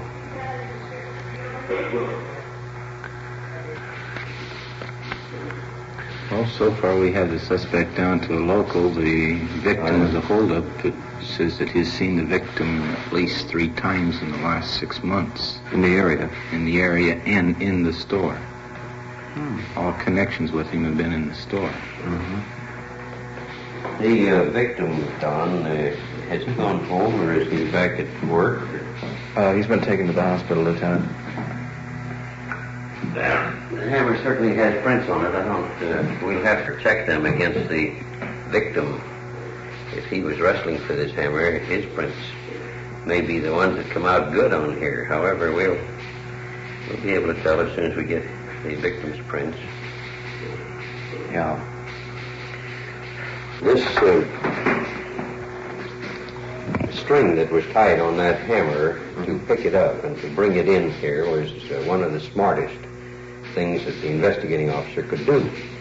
Ordinarily, you see, or at least in fiction, the detective will pick an article up that they're bringing into the I Bureau, into the crime lab. He'll pick it up in a handkerchief or a piece of paper, and that definitely ruins, or stands a good chance of ruining the print. But the way this was prepared, tying a string around so that it would balance, and he carried it in, not having touched it at all, I'm satisfied that I have the prints of either the suspect or the victim, because they wrestle for that hammer. Well, all I can say is the bulk of it, I hope, is our boy. That's right. I hope so. Well, I want to head on down, so thanks a million, Lieutenant. Okay. See you later. Bye. Well, let's get back to Sergeant Perkins' office, see what's doing. Check out to be marijuana? Yeah, we'll take a run over there. I know where the address is. Okay, I'll leave a report on your desk. Okay, right. Hi. Hi, Don. Well, we've done about all we can on that 211. Lieutenant Collins just called and gave us another assignment. Yeah, what's that? Well, he got a report back from a crime lab about some leaves found in a man's jacket. Seems it turned out to be marijuana. You are listening to Night Watch and following the activities of a detective unit on its tour of duty. The people and sounds you are hearing are real, and the investigations are recorded in the field as they actually occur. We'll bring you the final results of tonight's action at the conclusion of Night Watch. And now we switch you back to car 5-6 on patrol and to police recorder Don Reed.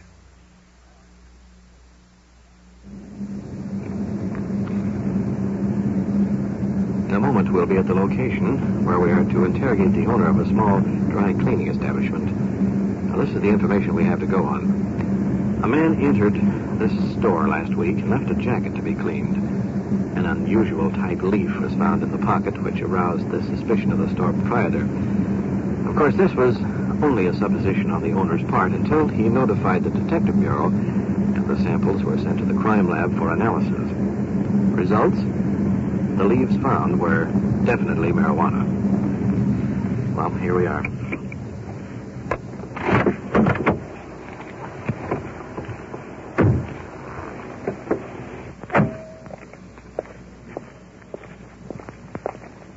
Our job now, locate the owner of the jacket in which the narcotics were found. Inside the store. I'm Sergeant Perkins, identification. Do you have some information? Now, as to any further identification of who, what, or where, we're going to have to leave that part unsaid. Phone call. So, they found the loafer jacket in the pocket. Was in the pocket. We sent it down to the Los Angeles County Crime Lab, and there was sufficient leaf on these twigs to show that it was marijuana. When we went across stems, it indicates usually one of two things. Either that the person that has the stems has access to the plant itself growing someplace, or that he has had sufficient quantity that he has refined or used the leaf and didn't bother to get rid of the stem. They don't smoke the stem, they use the leaf of the seed.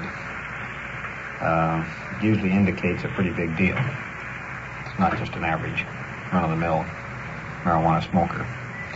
Now, whether or not the boy is smoking or pushing it or has access to it, that's something we've got to find out. We have run into some narcotics locally, which some young people are involved in, may tie into it. Well, if I can help in a way, I will. All right, well, thanks a We appreciate your cooperation. We know where he works, so we're going to go over there and have a little talk with him. Thanks very much. Good night.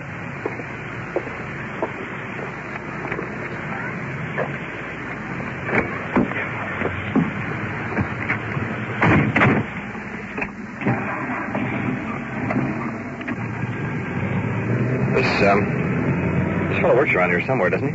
Yeah, he works at the gas station right around the corner down here. We'll swing around in back and see if his car is there. If it is, then we'll go in and talk to him. Yeah. This is it right over here. Yeah. Let's see. Is that the license number? Yeah, that's his car back there. Let's go shake the car down. It's behind the building there. He can't see us. Yeah. Okay.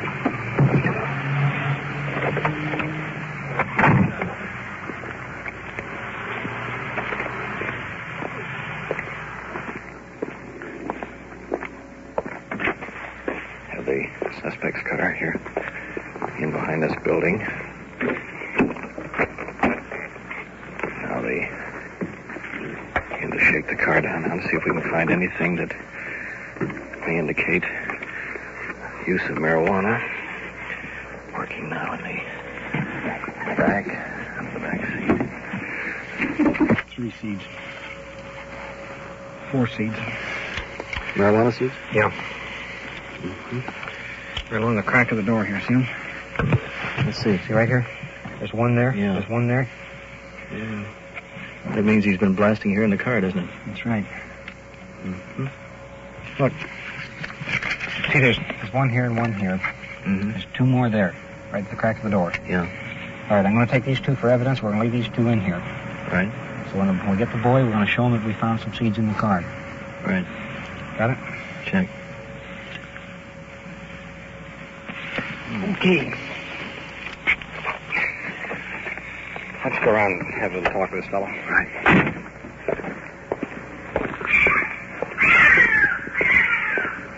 It's a cat. What is that? It's a cat. Is that what it is? He knows we're coming now anyway. Boy, gosh, it jumped like I was shot.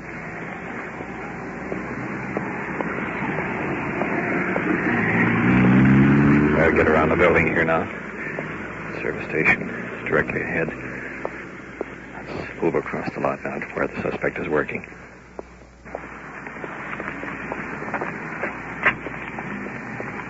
You the fellow that owns the car out there in back? Yeah. We're police officers. Step inside. We want to talk to you. Moving into the building. Suspect appears rather nervous. Short, heavy build, hands covered with grease. He's wiping them off on a rag, reaching for a cigarette. Ready? Black sedan. You driving it tonight? Huh? You're the one that drives it? Huh? No one else drives it, huh?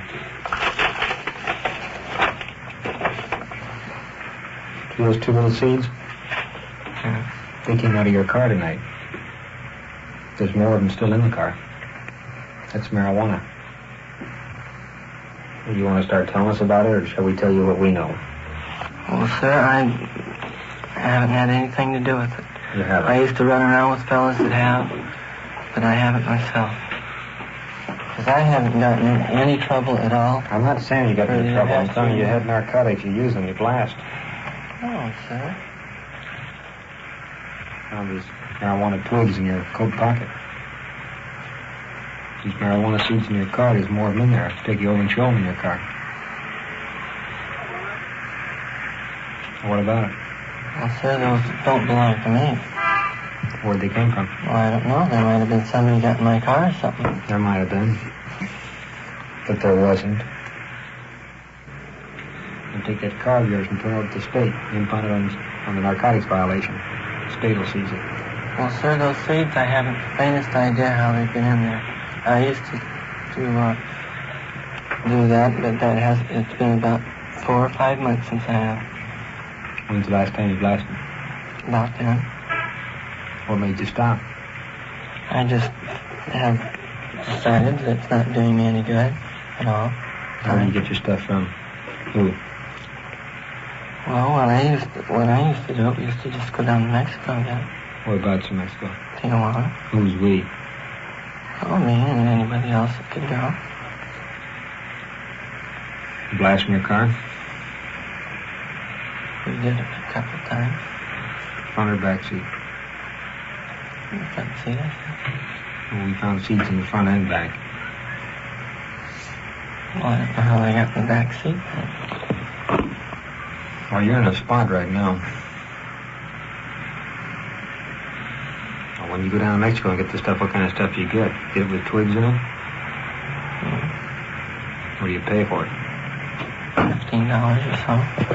How many roaches you make out of stuff you buy? I don't know. I don't believe you didn't say the last time you blasted. Those seeds there are too fresh for that. When somebody else has dropped them in my car, Well, don't you think it's a little unusual for us to, if you haven't blasted in the last 3 or 4 months, that all of a sudden we get an investigation on it? We start going. We find marijuana in your car and marijuana in your jacket pocket. Well, sir, I don't know why they were anybody would investigate me. Narcotics. Happens when you against the law. I was, sir. I'm not anymore. How often did you blast? Just on weekends, usually. How many did you blast at a time? Couple. You know, the state of California will seize any car in which narcotics have been transported in. Because all they need is one little seed. We just brought 2 in to show it to you. We go back and probably get about 30 or 40 out of that car by the time we get through. That's a lot of cigarettes, a lot of roaches. Sir, I'll admit it. And you're going to be booked on a possession charge. Possession of narcotics. Get your coat on. Let's go on down to the station.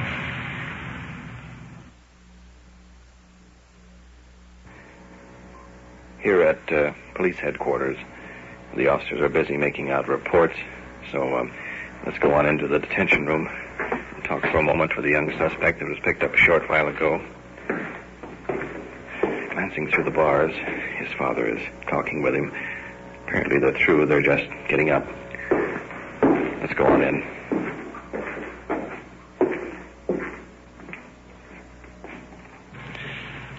I'd like to ask you a few questions about your arrest.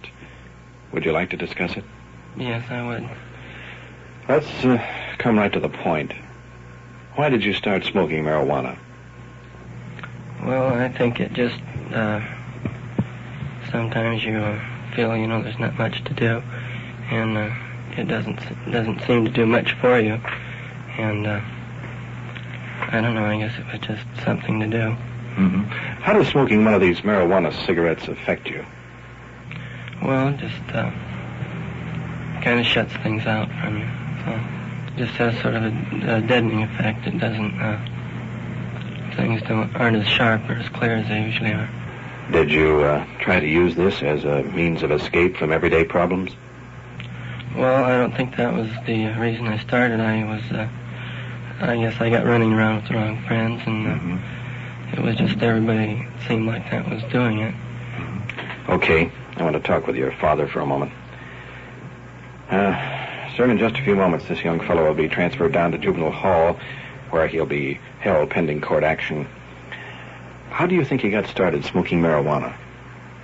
Curiosity, probably. And if curiosity was what led youngsters in the teenage group to try marijuana, why doesn't that same curiosity take them to Juvenile Hall to see some of the results. I just hope maybe they'll try that rather than the marijuana. Thanks very much. What you have just heard is real, recorded as it actually occurred on The Night Watch. And now back to police headquarters and Chief W.N. Hildebrand. The suspect in the robbery and assault case tonight is still at large. Our detective bureau is continuing the search, and every police department has been alerted to watch for a suspect answering his description. When this suspect is taken into custody, he will be charged with 211 Penal Code, the penalty of which is not less than 5 years. In the final case, where a young man was charged with violation of the State Narcotics Act, the subject was booked on Section 11502 of the Health and Safety Code. Even more important than the arrest of this suspect was his personal realization that further contact with marijuana could lead to his possible addiction of an even more dangerous narcotic such as heroin and ruin his entire life. Night watch is the result of many grueling hours of work and exposure to considerable danger to take you to the scene of action. But we are doing so for a purpose. You are hearing for the first time the decisions and problems your law enforcement officers must face in the field. If we succeed in bringing this message to just a few, then we are accomplishing our purpose in presenting Night Watch. Thank you, Chief Hildebrand. You have just heard on-the-scene reports of your police force in action. Every voice, every sound has been real. Night Watch is brought to you through the cooperation of the Police Department of Culver City, California, and is produced by Sterling Tracy and Jim Hedlock, with technical advice by Sergeant Ron Perkins, and is described in the field by police recorder Don Reed. Well, I don't know where I'd go. I've got some friends, but they're screwed all over. Well, see, that's the situation. We have no facilities to care for you here, so you'd have to go back over there. This is police headquarters. And she told me if you don't stay home, I'll kill you, and that's what I don't want to hear. But I tell you this. And this is Don Reed, a police terrible. recorder. I don't know what I'll Right now, you're in the interrogation room. do. Sitting here, an elderly woman that's lost. Doesn't want to go home. You drive down here to the station. You're going to follow the activities of Sergeant Perkins and his partner, Officer Paul Good, in Detective Unit 5-6 tonight. And while you're with us, remember, the people you meet are not actors. This is it. This is real. You got an awful temper.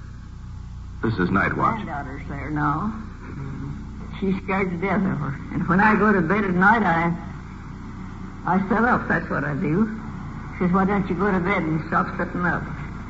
Well, I says, I'm just getting rested. How old is your sister now? How old is your sister? She's 2 years younger than I am, and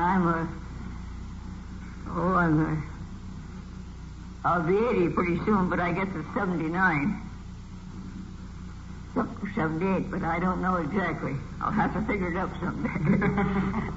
But I don't feel old. I can do a lot of work. But she's always so kind of tired. Well, we certainly hope you can patch up your differences.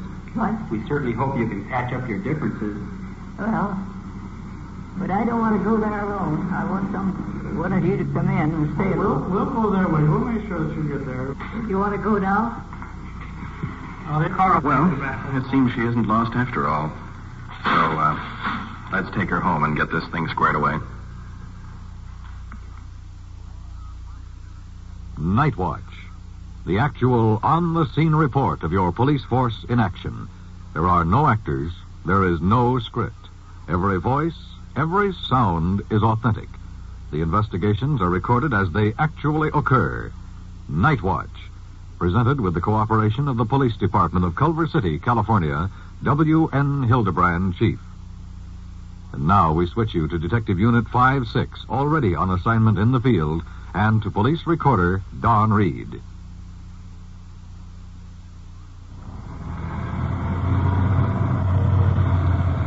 You want to handle this, Paul? I'm going to see if I can contact Sergeant Ward and see if he wants an assist on that robbery suspect. Arriving now at the elderly woman's home. Apparently her sister waiting on the porch for us. You want to wait in the car, ma'am, while the officers talk to your sister? 5601, you contact Sergeant Ward and see if he wants his assistance. Up the walk, informing the sister that we have the lost young lady in the car. Hello. Say, do you have a sister? We've been riding around here. She contacted the beat officer over here in the center. And seems she was having some trouble, or you two had a misunderstanding, is that it? I tell you, she lives here with me. We've been here 3 years, and she just went haywire, her mind, the last 10 days. I see. So I've watched her pretty close all day, and she Yeah. didn't get away from me, but she has got away from me before, and I've found her. I see. She doesn't want to come back. That's the whole Well, trouble. that's it. She's been trying to get away from here. Yes. See? And we've had her to the doctor the middle of the week, and we had a doctor call. So we're just waiting for the doctor's report and plans, my daughters and I, to see what we're going to do with her. Mm-hmm. Whether we take her to a home or have someone come here and look after her, Yes. because I can't. I understand. What does she say is the reason she was away? Did she tell you? She's not going to hear you. Oh, she blamed that you had told her to get out and all kinds of... Oh, my Lord. Here, I'm just breaking my neck. She tells me that she's going to kill her. Choke her, and I don't know what all. Yeah. You know, they do that, have hallucinations. Well... Tells that to everybody she meets. The sooner she'd put in a... Well, we was to the doctor Wednesday. And Officer Paul Good motioning out to the car to bring the young lady in. Let's go out and give her a hand. Watch your step, man. There we go.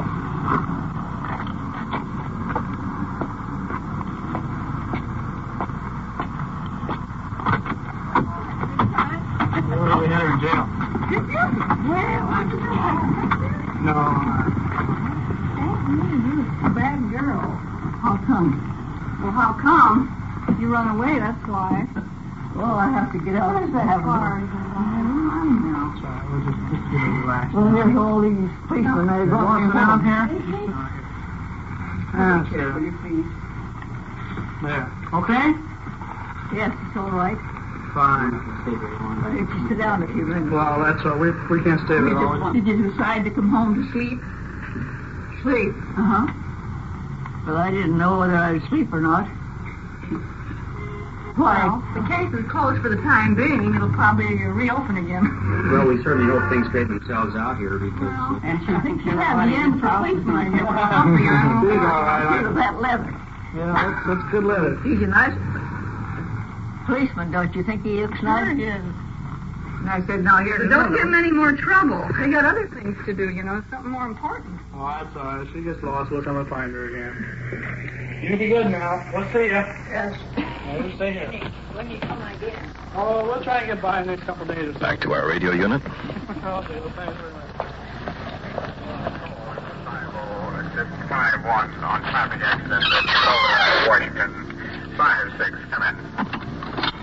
5-6, go ahead. Control 1 to 5-6. We have just contacted Sergeant Ward. They have the robbery suspect in custody and are en route to the station. If you are clear, will you meet them there? 5-6, Roger. We're cleared. Into the station. 1 to 5-6, 10-4. Well, we got our young lady home again. What's the deal on this robbery suspect, Perk? You remember the 2 liquor stores that were held up last Friday night on Washington Boulevard? Yeah. Ward got a tip earlier today, and he and Walter have been staking out. Finally picked up the suspect and taken him into the station now for questioning. That's funny. You know, last week we took the report from the 2 victims. You know, how he stuck a gun in their ribs and all that. Sure be interesting to see how tough he is now that he hasn't got that gun.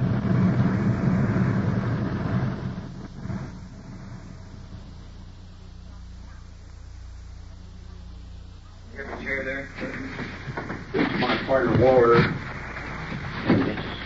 Who's Don Radio? All right, let's see. What kind of car? The suspect. 38 Charged. Armed robbery. Tall. Sallow complexion. Didn't make any noise or anything like that. Dressed in Levi's. We had a witness over there that heard a car in the alley with a bad muffler, and we thought that was you rascals. No.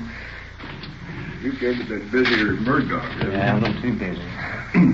When'd you get out of the deal in Texas? June 28th. You haven't been out very long, have you? No, for not 90 days yet. Well, I tell you what, we wanted to get the deal in Culver City straightened out, or the 2 deals in Culver City. Or maybe 3 deals. You don't know that. Well, boy pulled me up in the alley. I got out of the car, and I walked down the alley. First, I didn't walk up the alley. Behind the place, right behind it, directly across the alley, was a light on a window. And I didn't know for sure if someone was up.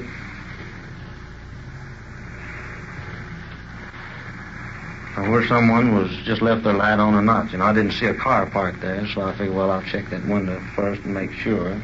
So I walked with the window, the curtain was down, it looked all right. See, I couldn't see anyone looking out the window. Mm-hmm. So I looked up and down that back alley, and I didn't see anyone in the alley. So I walked to this little alleyway there, the little thing that goes up to the storeroom door. I think it was a storeroom. Pretty sure it was, because there was all kinds of different assortments of whiskey and stuff stacked in there. And I had to step lightly, to keep from stumbling over some of the stuff. I didn't want to disturb the man in there, because I figured if he did hear me, well, I'd never get there. And he was sitting with his back to me. I think maybe he was reading. And I told him that when he turned around, not to move, I wasn't going to hurt him. All I wanted to do was open the cash register. He opened the cash register, and he started handing the money out. And I told him to go lay down, and he did.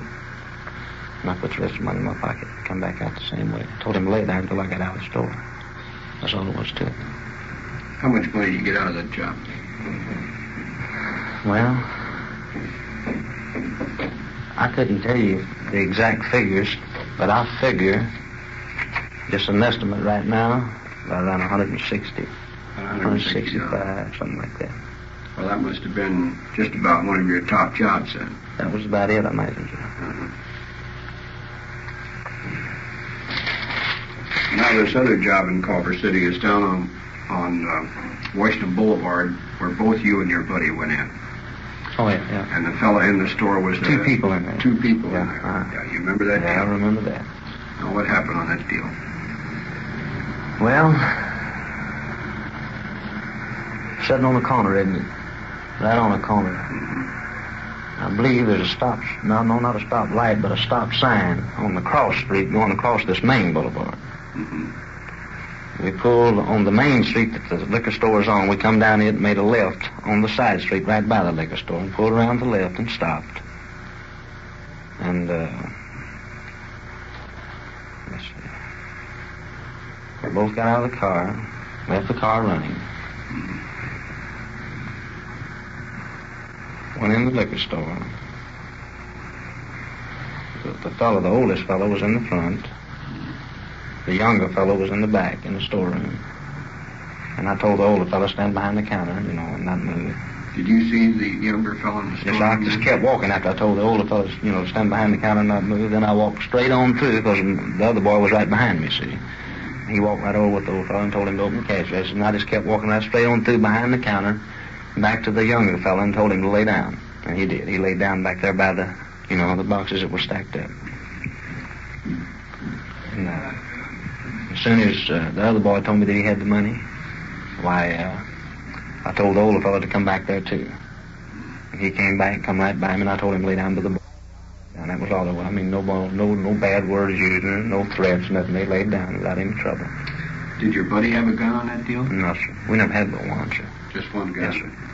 We went in there because there was 2 of them, and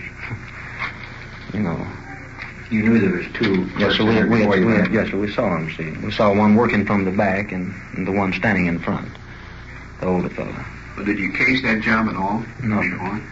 Just for maybe first time you've ever been in a 2 or 3 minutes that we sat there, and figured out where they were in there, As far as looking the place over the vicinity, no, sir. In fact, if I'd ever been there before, I didn't know it. How do you feel about the fact that you had spent time in prison for robbery? How does it happen that you would go back into that particular line of of work, shall we say? Well, not having any money, for one thing, and not being able to get a job, you could say that. Of course, that's not enough excuse for a man to do something like that, and I realize that, too. I know that there's always a way if you try hard enough, I guess, but I was a little disgusted, and I was having a few other difficulties, too, at the time. Maybe I'm a little nutty to go with it. I don't know. A man must be to do those kind of things. That's the only reason I can go for it. You're married. That's it. Was that gun loaded on all the jobs that you pulled? How many jobs do you figure you and your partner pulled altogether? Well, best we can remember, about 10, I think. 8 or 10, something like that. We could have missed one. I'm not sure, you know. But anything I've done, I won't straighten it now. I don't want to have to straighten it up some other time. How's your wife feel about it? She's hurt, naturally. There's nothing you can say to a person when it's like that. Not right. What could you say, you know? Anything you say is phony. 27 years old, and I've been locked up since I was 17. Something like that. Exceptions a few months. How many terms did you do in the state pen in Texas? 2, really. See here, they just go by your adult priors, and that would just be 1. See, in Texas, they send them to the state pen pretty young. That's 17. Well, you know, you hear this every day, probably, from everybody that you pick up, you know. I know you do. I've heard it in jailhouses all my life. You know, I've learned my lesson, and this is it, and I don't ever intend to do this no more and all that. But I got a feeling I have had. I wouldn't say this or that for sure, but I really believe that, oh, there's something about this place I like, you know. I'd really like to be free here. And I believe if I get out and if I get a break and get the right thing, and people have been nice to me as I have already, I don't see I can keep them doing right. I mean, I really believe that. Of course, I just talk. Now, a man has to prove himself, and I know that. I know you pay always to a certain extent for something like this, and I realize that, too. I know you've got to try to get help. If you don't want help, then no one will give you any. If you show that you're willing to accept help and try to do what's right, chances are you'll get a very good break. Well, we hope you come out of it all right anyway, Phil. Thanks a lot. Let's cooperate.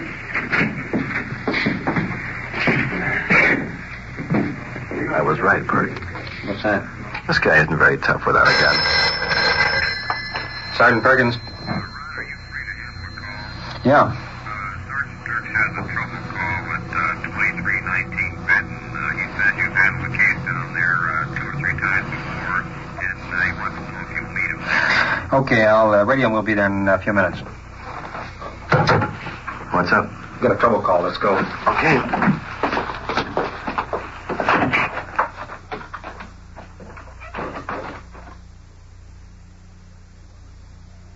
You are listening to Night Watch and following the activities of Detective Unit 5-6 on its tour of duty. Remember, the people and sounds you are hearing are real, and the investigations are recorded in the field as they actually occur. We'll bring you the final results of tonight's action at the conclusion of Night Watch. It's not very likely that you'd choose a crowded subway or bus as the place to figure out your income tax. All the elements needed for thoughtful concentration are lacking. It's quite possible, however, that your child is trying to learn arithmetic under conditions just as adverse, in an overcrowded classroom with an overworked teacher. To make sure he doesn't battle such impossible odds in the vital business of learning the 3 R's, join with other parents in your community to see to it that your school is well-equipped, well-staffed, and big enough for its big job. And now we switch you back to Detective Unit 5-6, somewhere in the field, and police recorder Don Reed.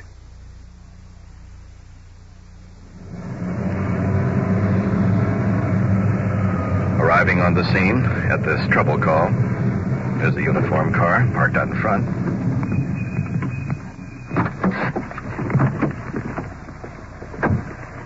Sergeant Dirks talking to a woman on the porch. His partner, Arch Cameron, coming over to talk to us. What's up, Arch? Sergeant Dirks and I got a call down here. This man and his wife got in an argument. He hit her in the eye. Sergeant Dirks suggested we call you down here because you've handled this case before. Yeah, I remember last time I was down here, she hit him over the head with a frying pan and one hit the other with a beer bottle. They've both been drinking. They won't sign a complaint, though. They haven't before. Let's go and see what we can do on this one. Okay. Wife standing on the porch, leaning on railing to keep from falling over. Just a kimono on, hair up in curlers, one eye swollen shut, gripping a frying pan. Look what he did to me. Well, what am I supposed to do now?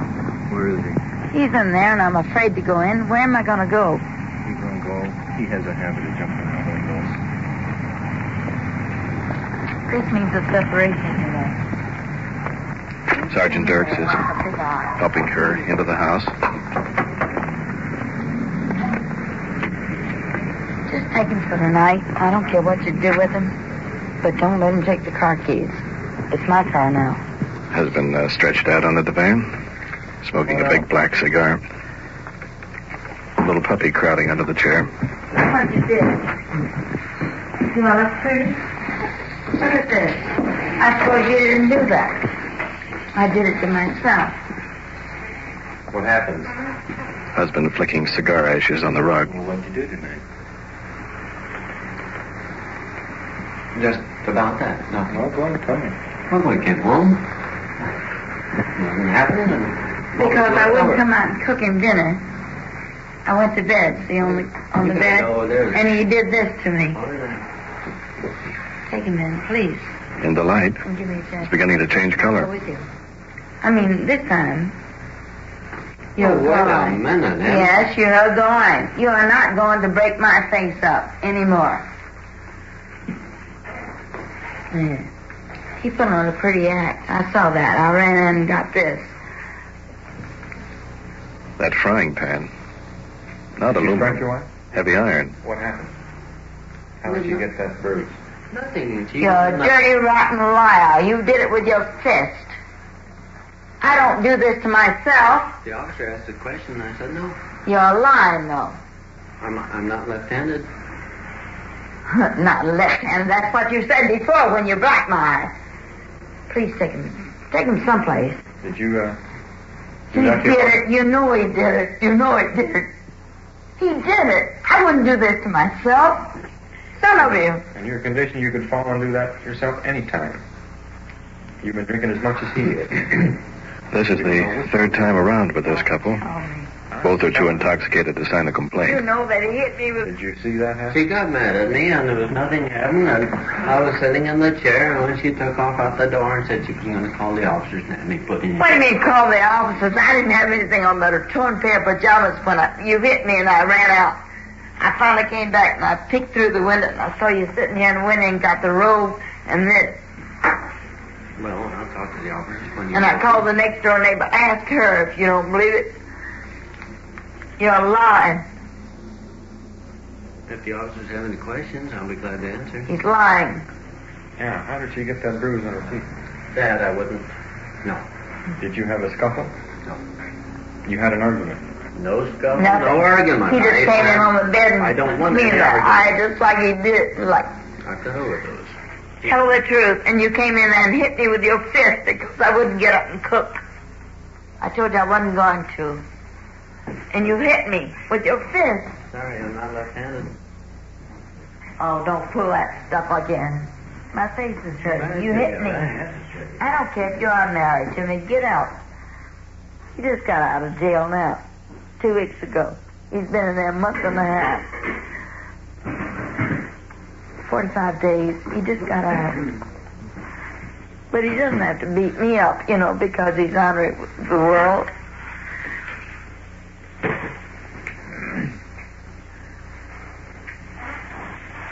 I'm just afraid to stay here with him. That's all. I'm awfully afraid. Make him go someplace. Do you have anybody you can stay with tonight? By going away on a bus or a taxi? I've got a little puppy dog in here that he kicked. Get your coat down. I want to advise you, too, that I don't see you back here tonight. No, that's perfectly all right with me. I'll tell you something. He'll come back and beat me up. You watch. You're in no position to file a complaint against anybody. You're not sober enough to know what's right and what's wrong. And you've been drinking too much to stand around and argue with your wife. And I'll tell you something else. If we get many more complaints and come back to the other side. but you mistreating your wife, we're going to file on you for felony wife beating. Just take him out for the night, that's all.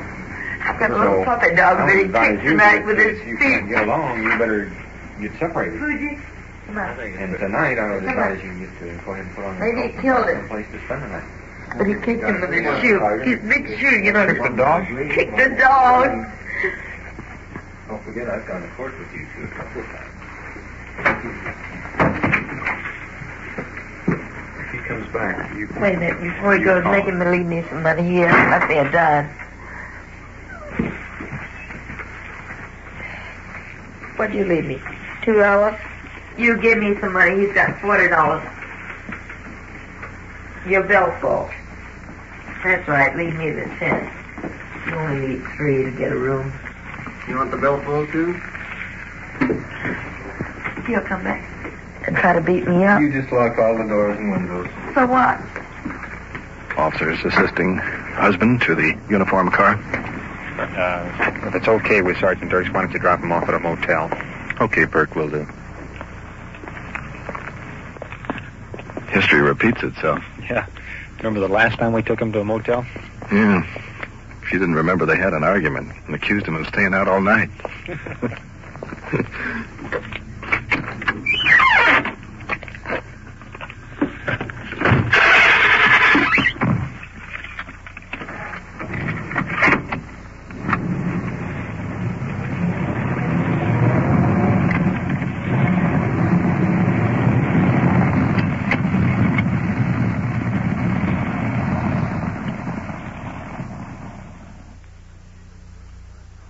What you have just heard is real.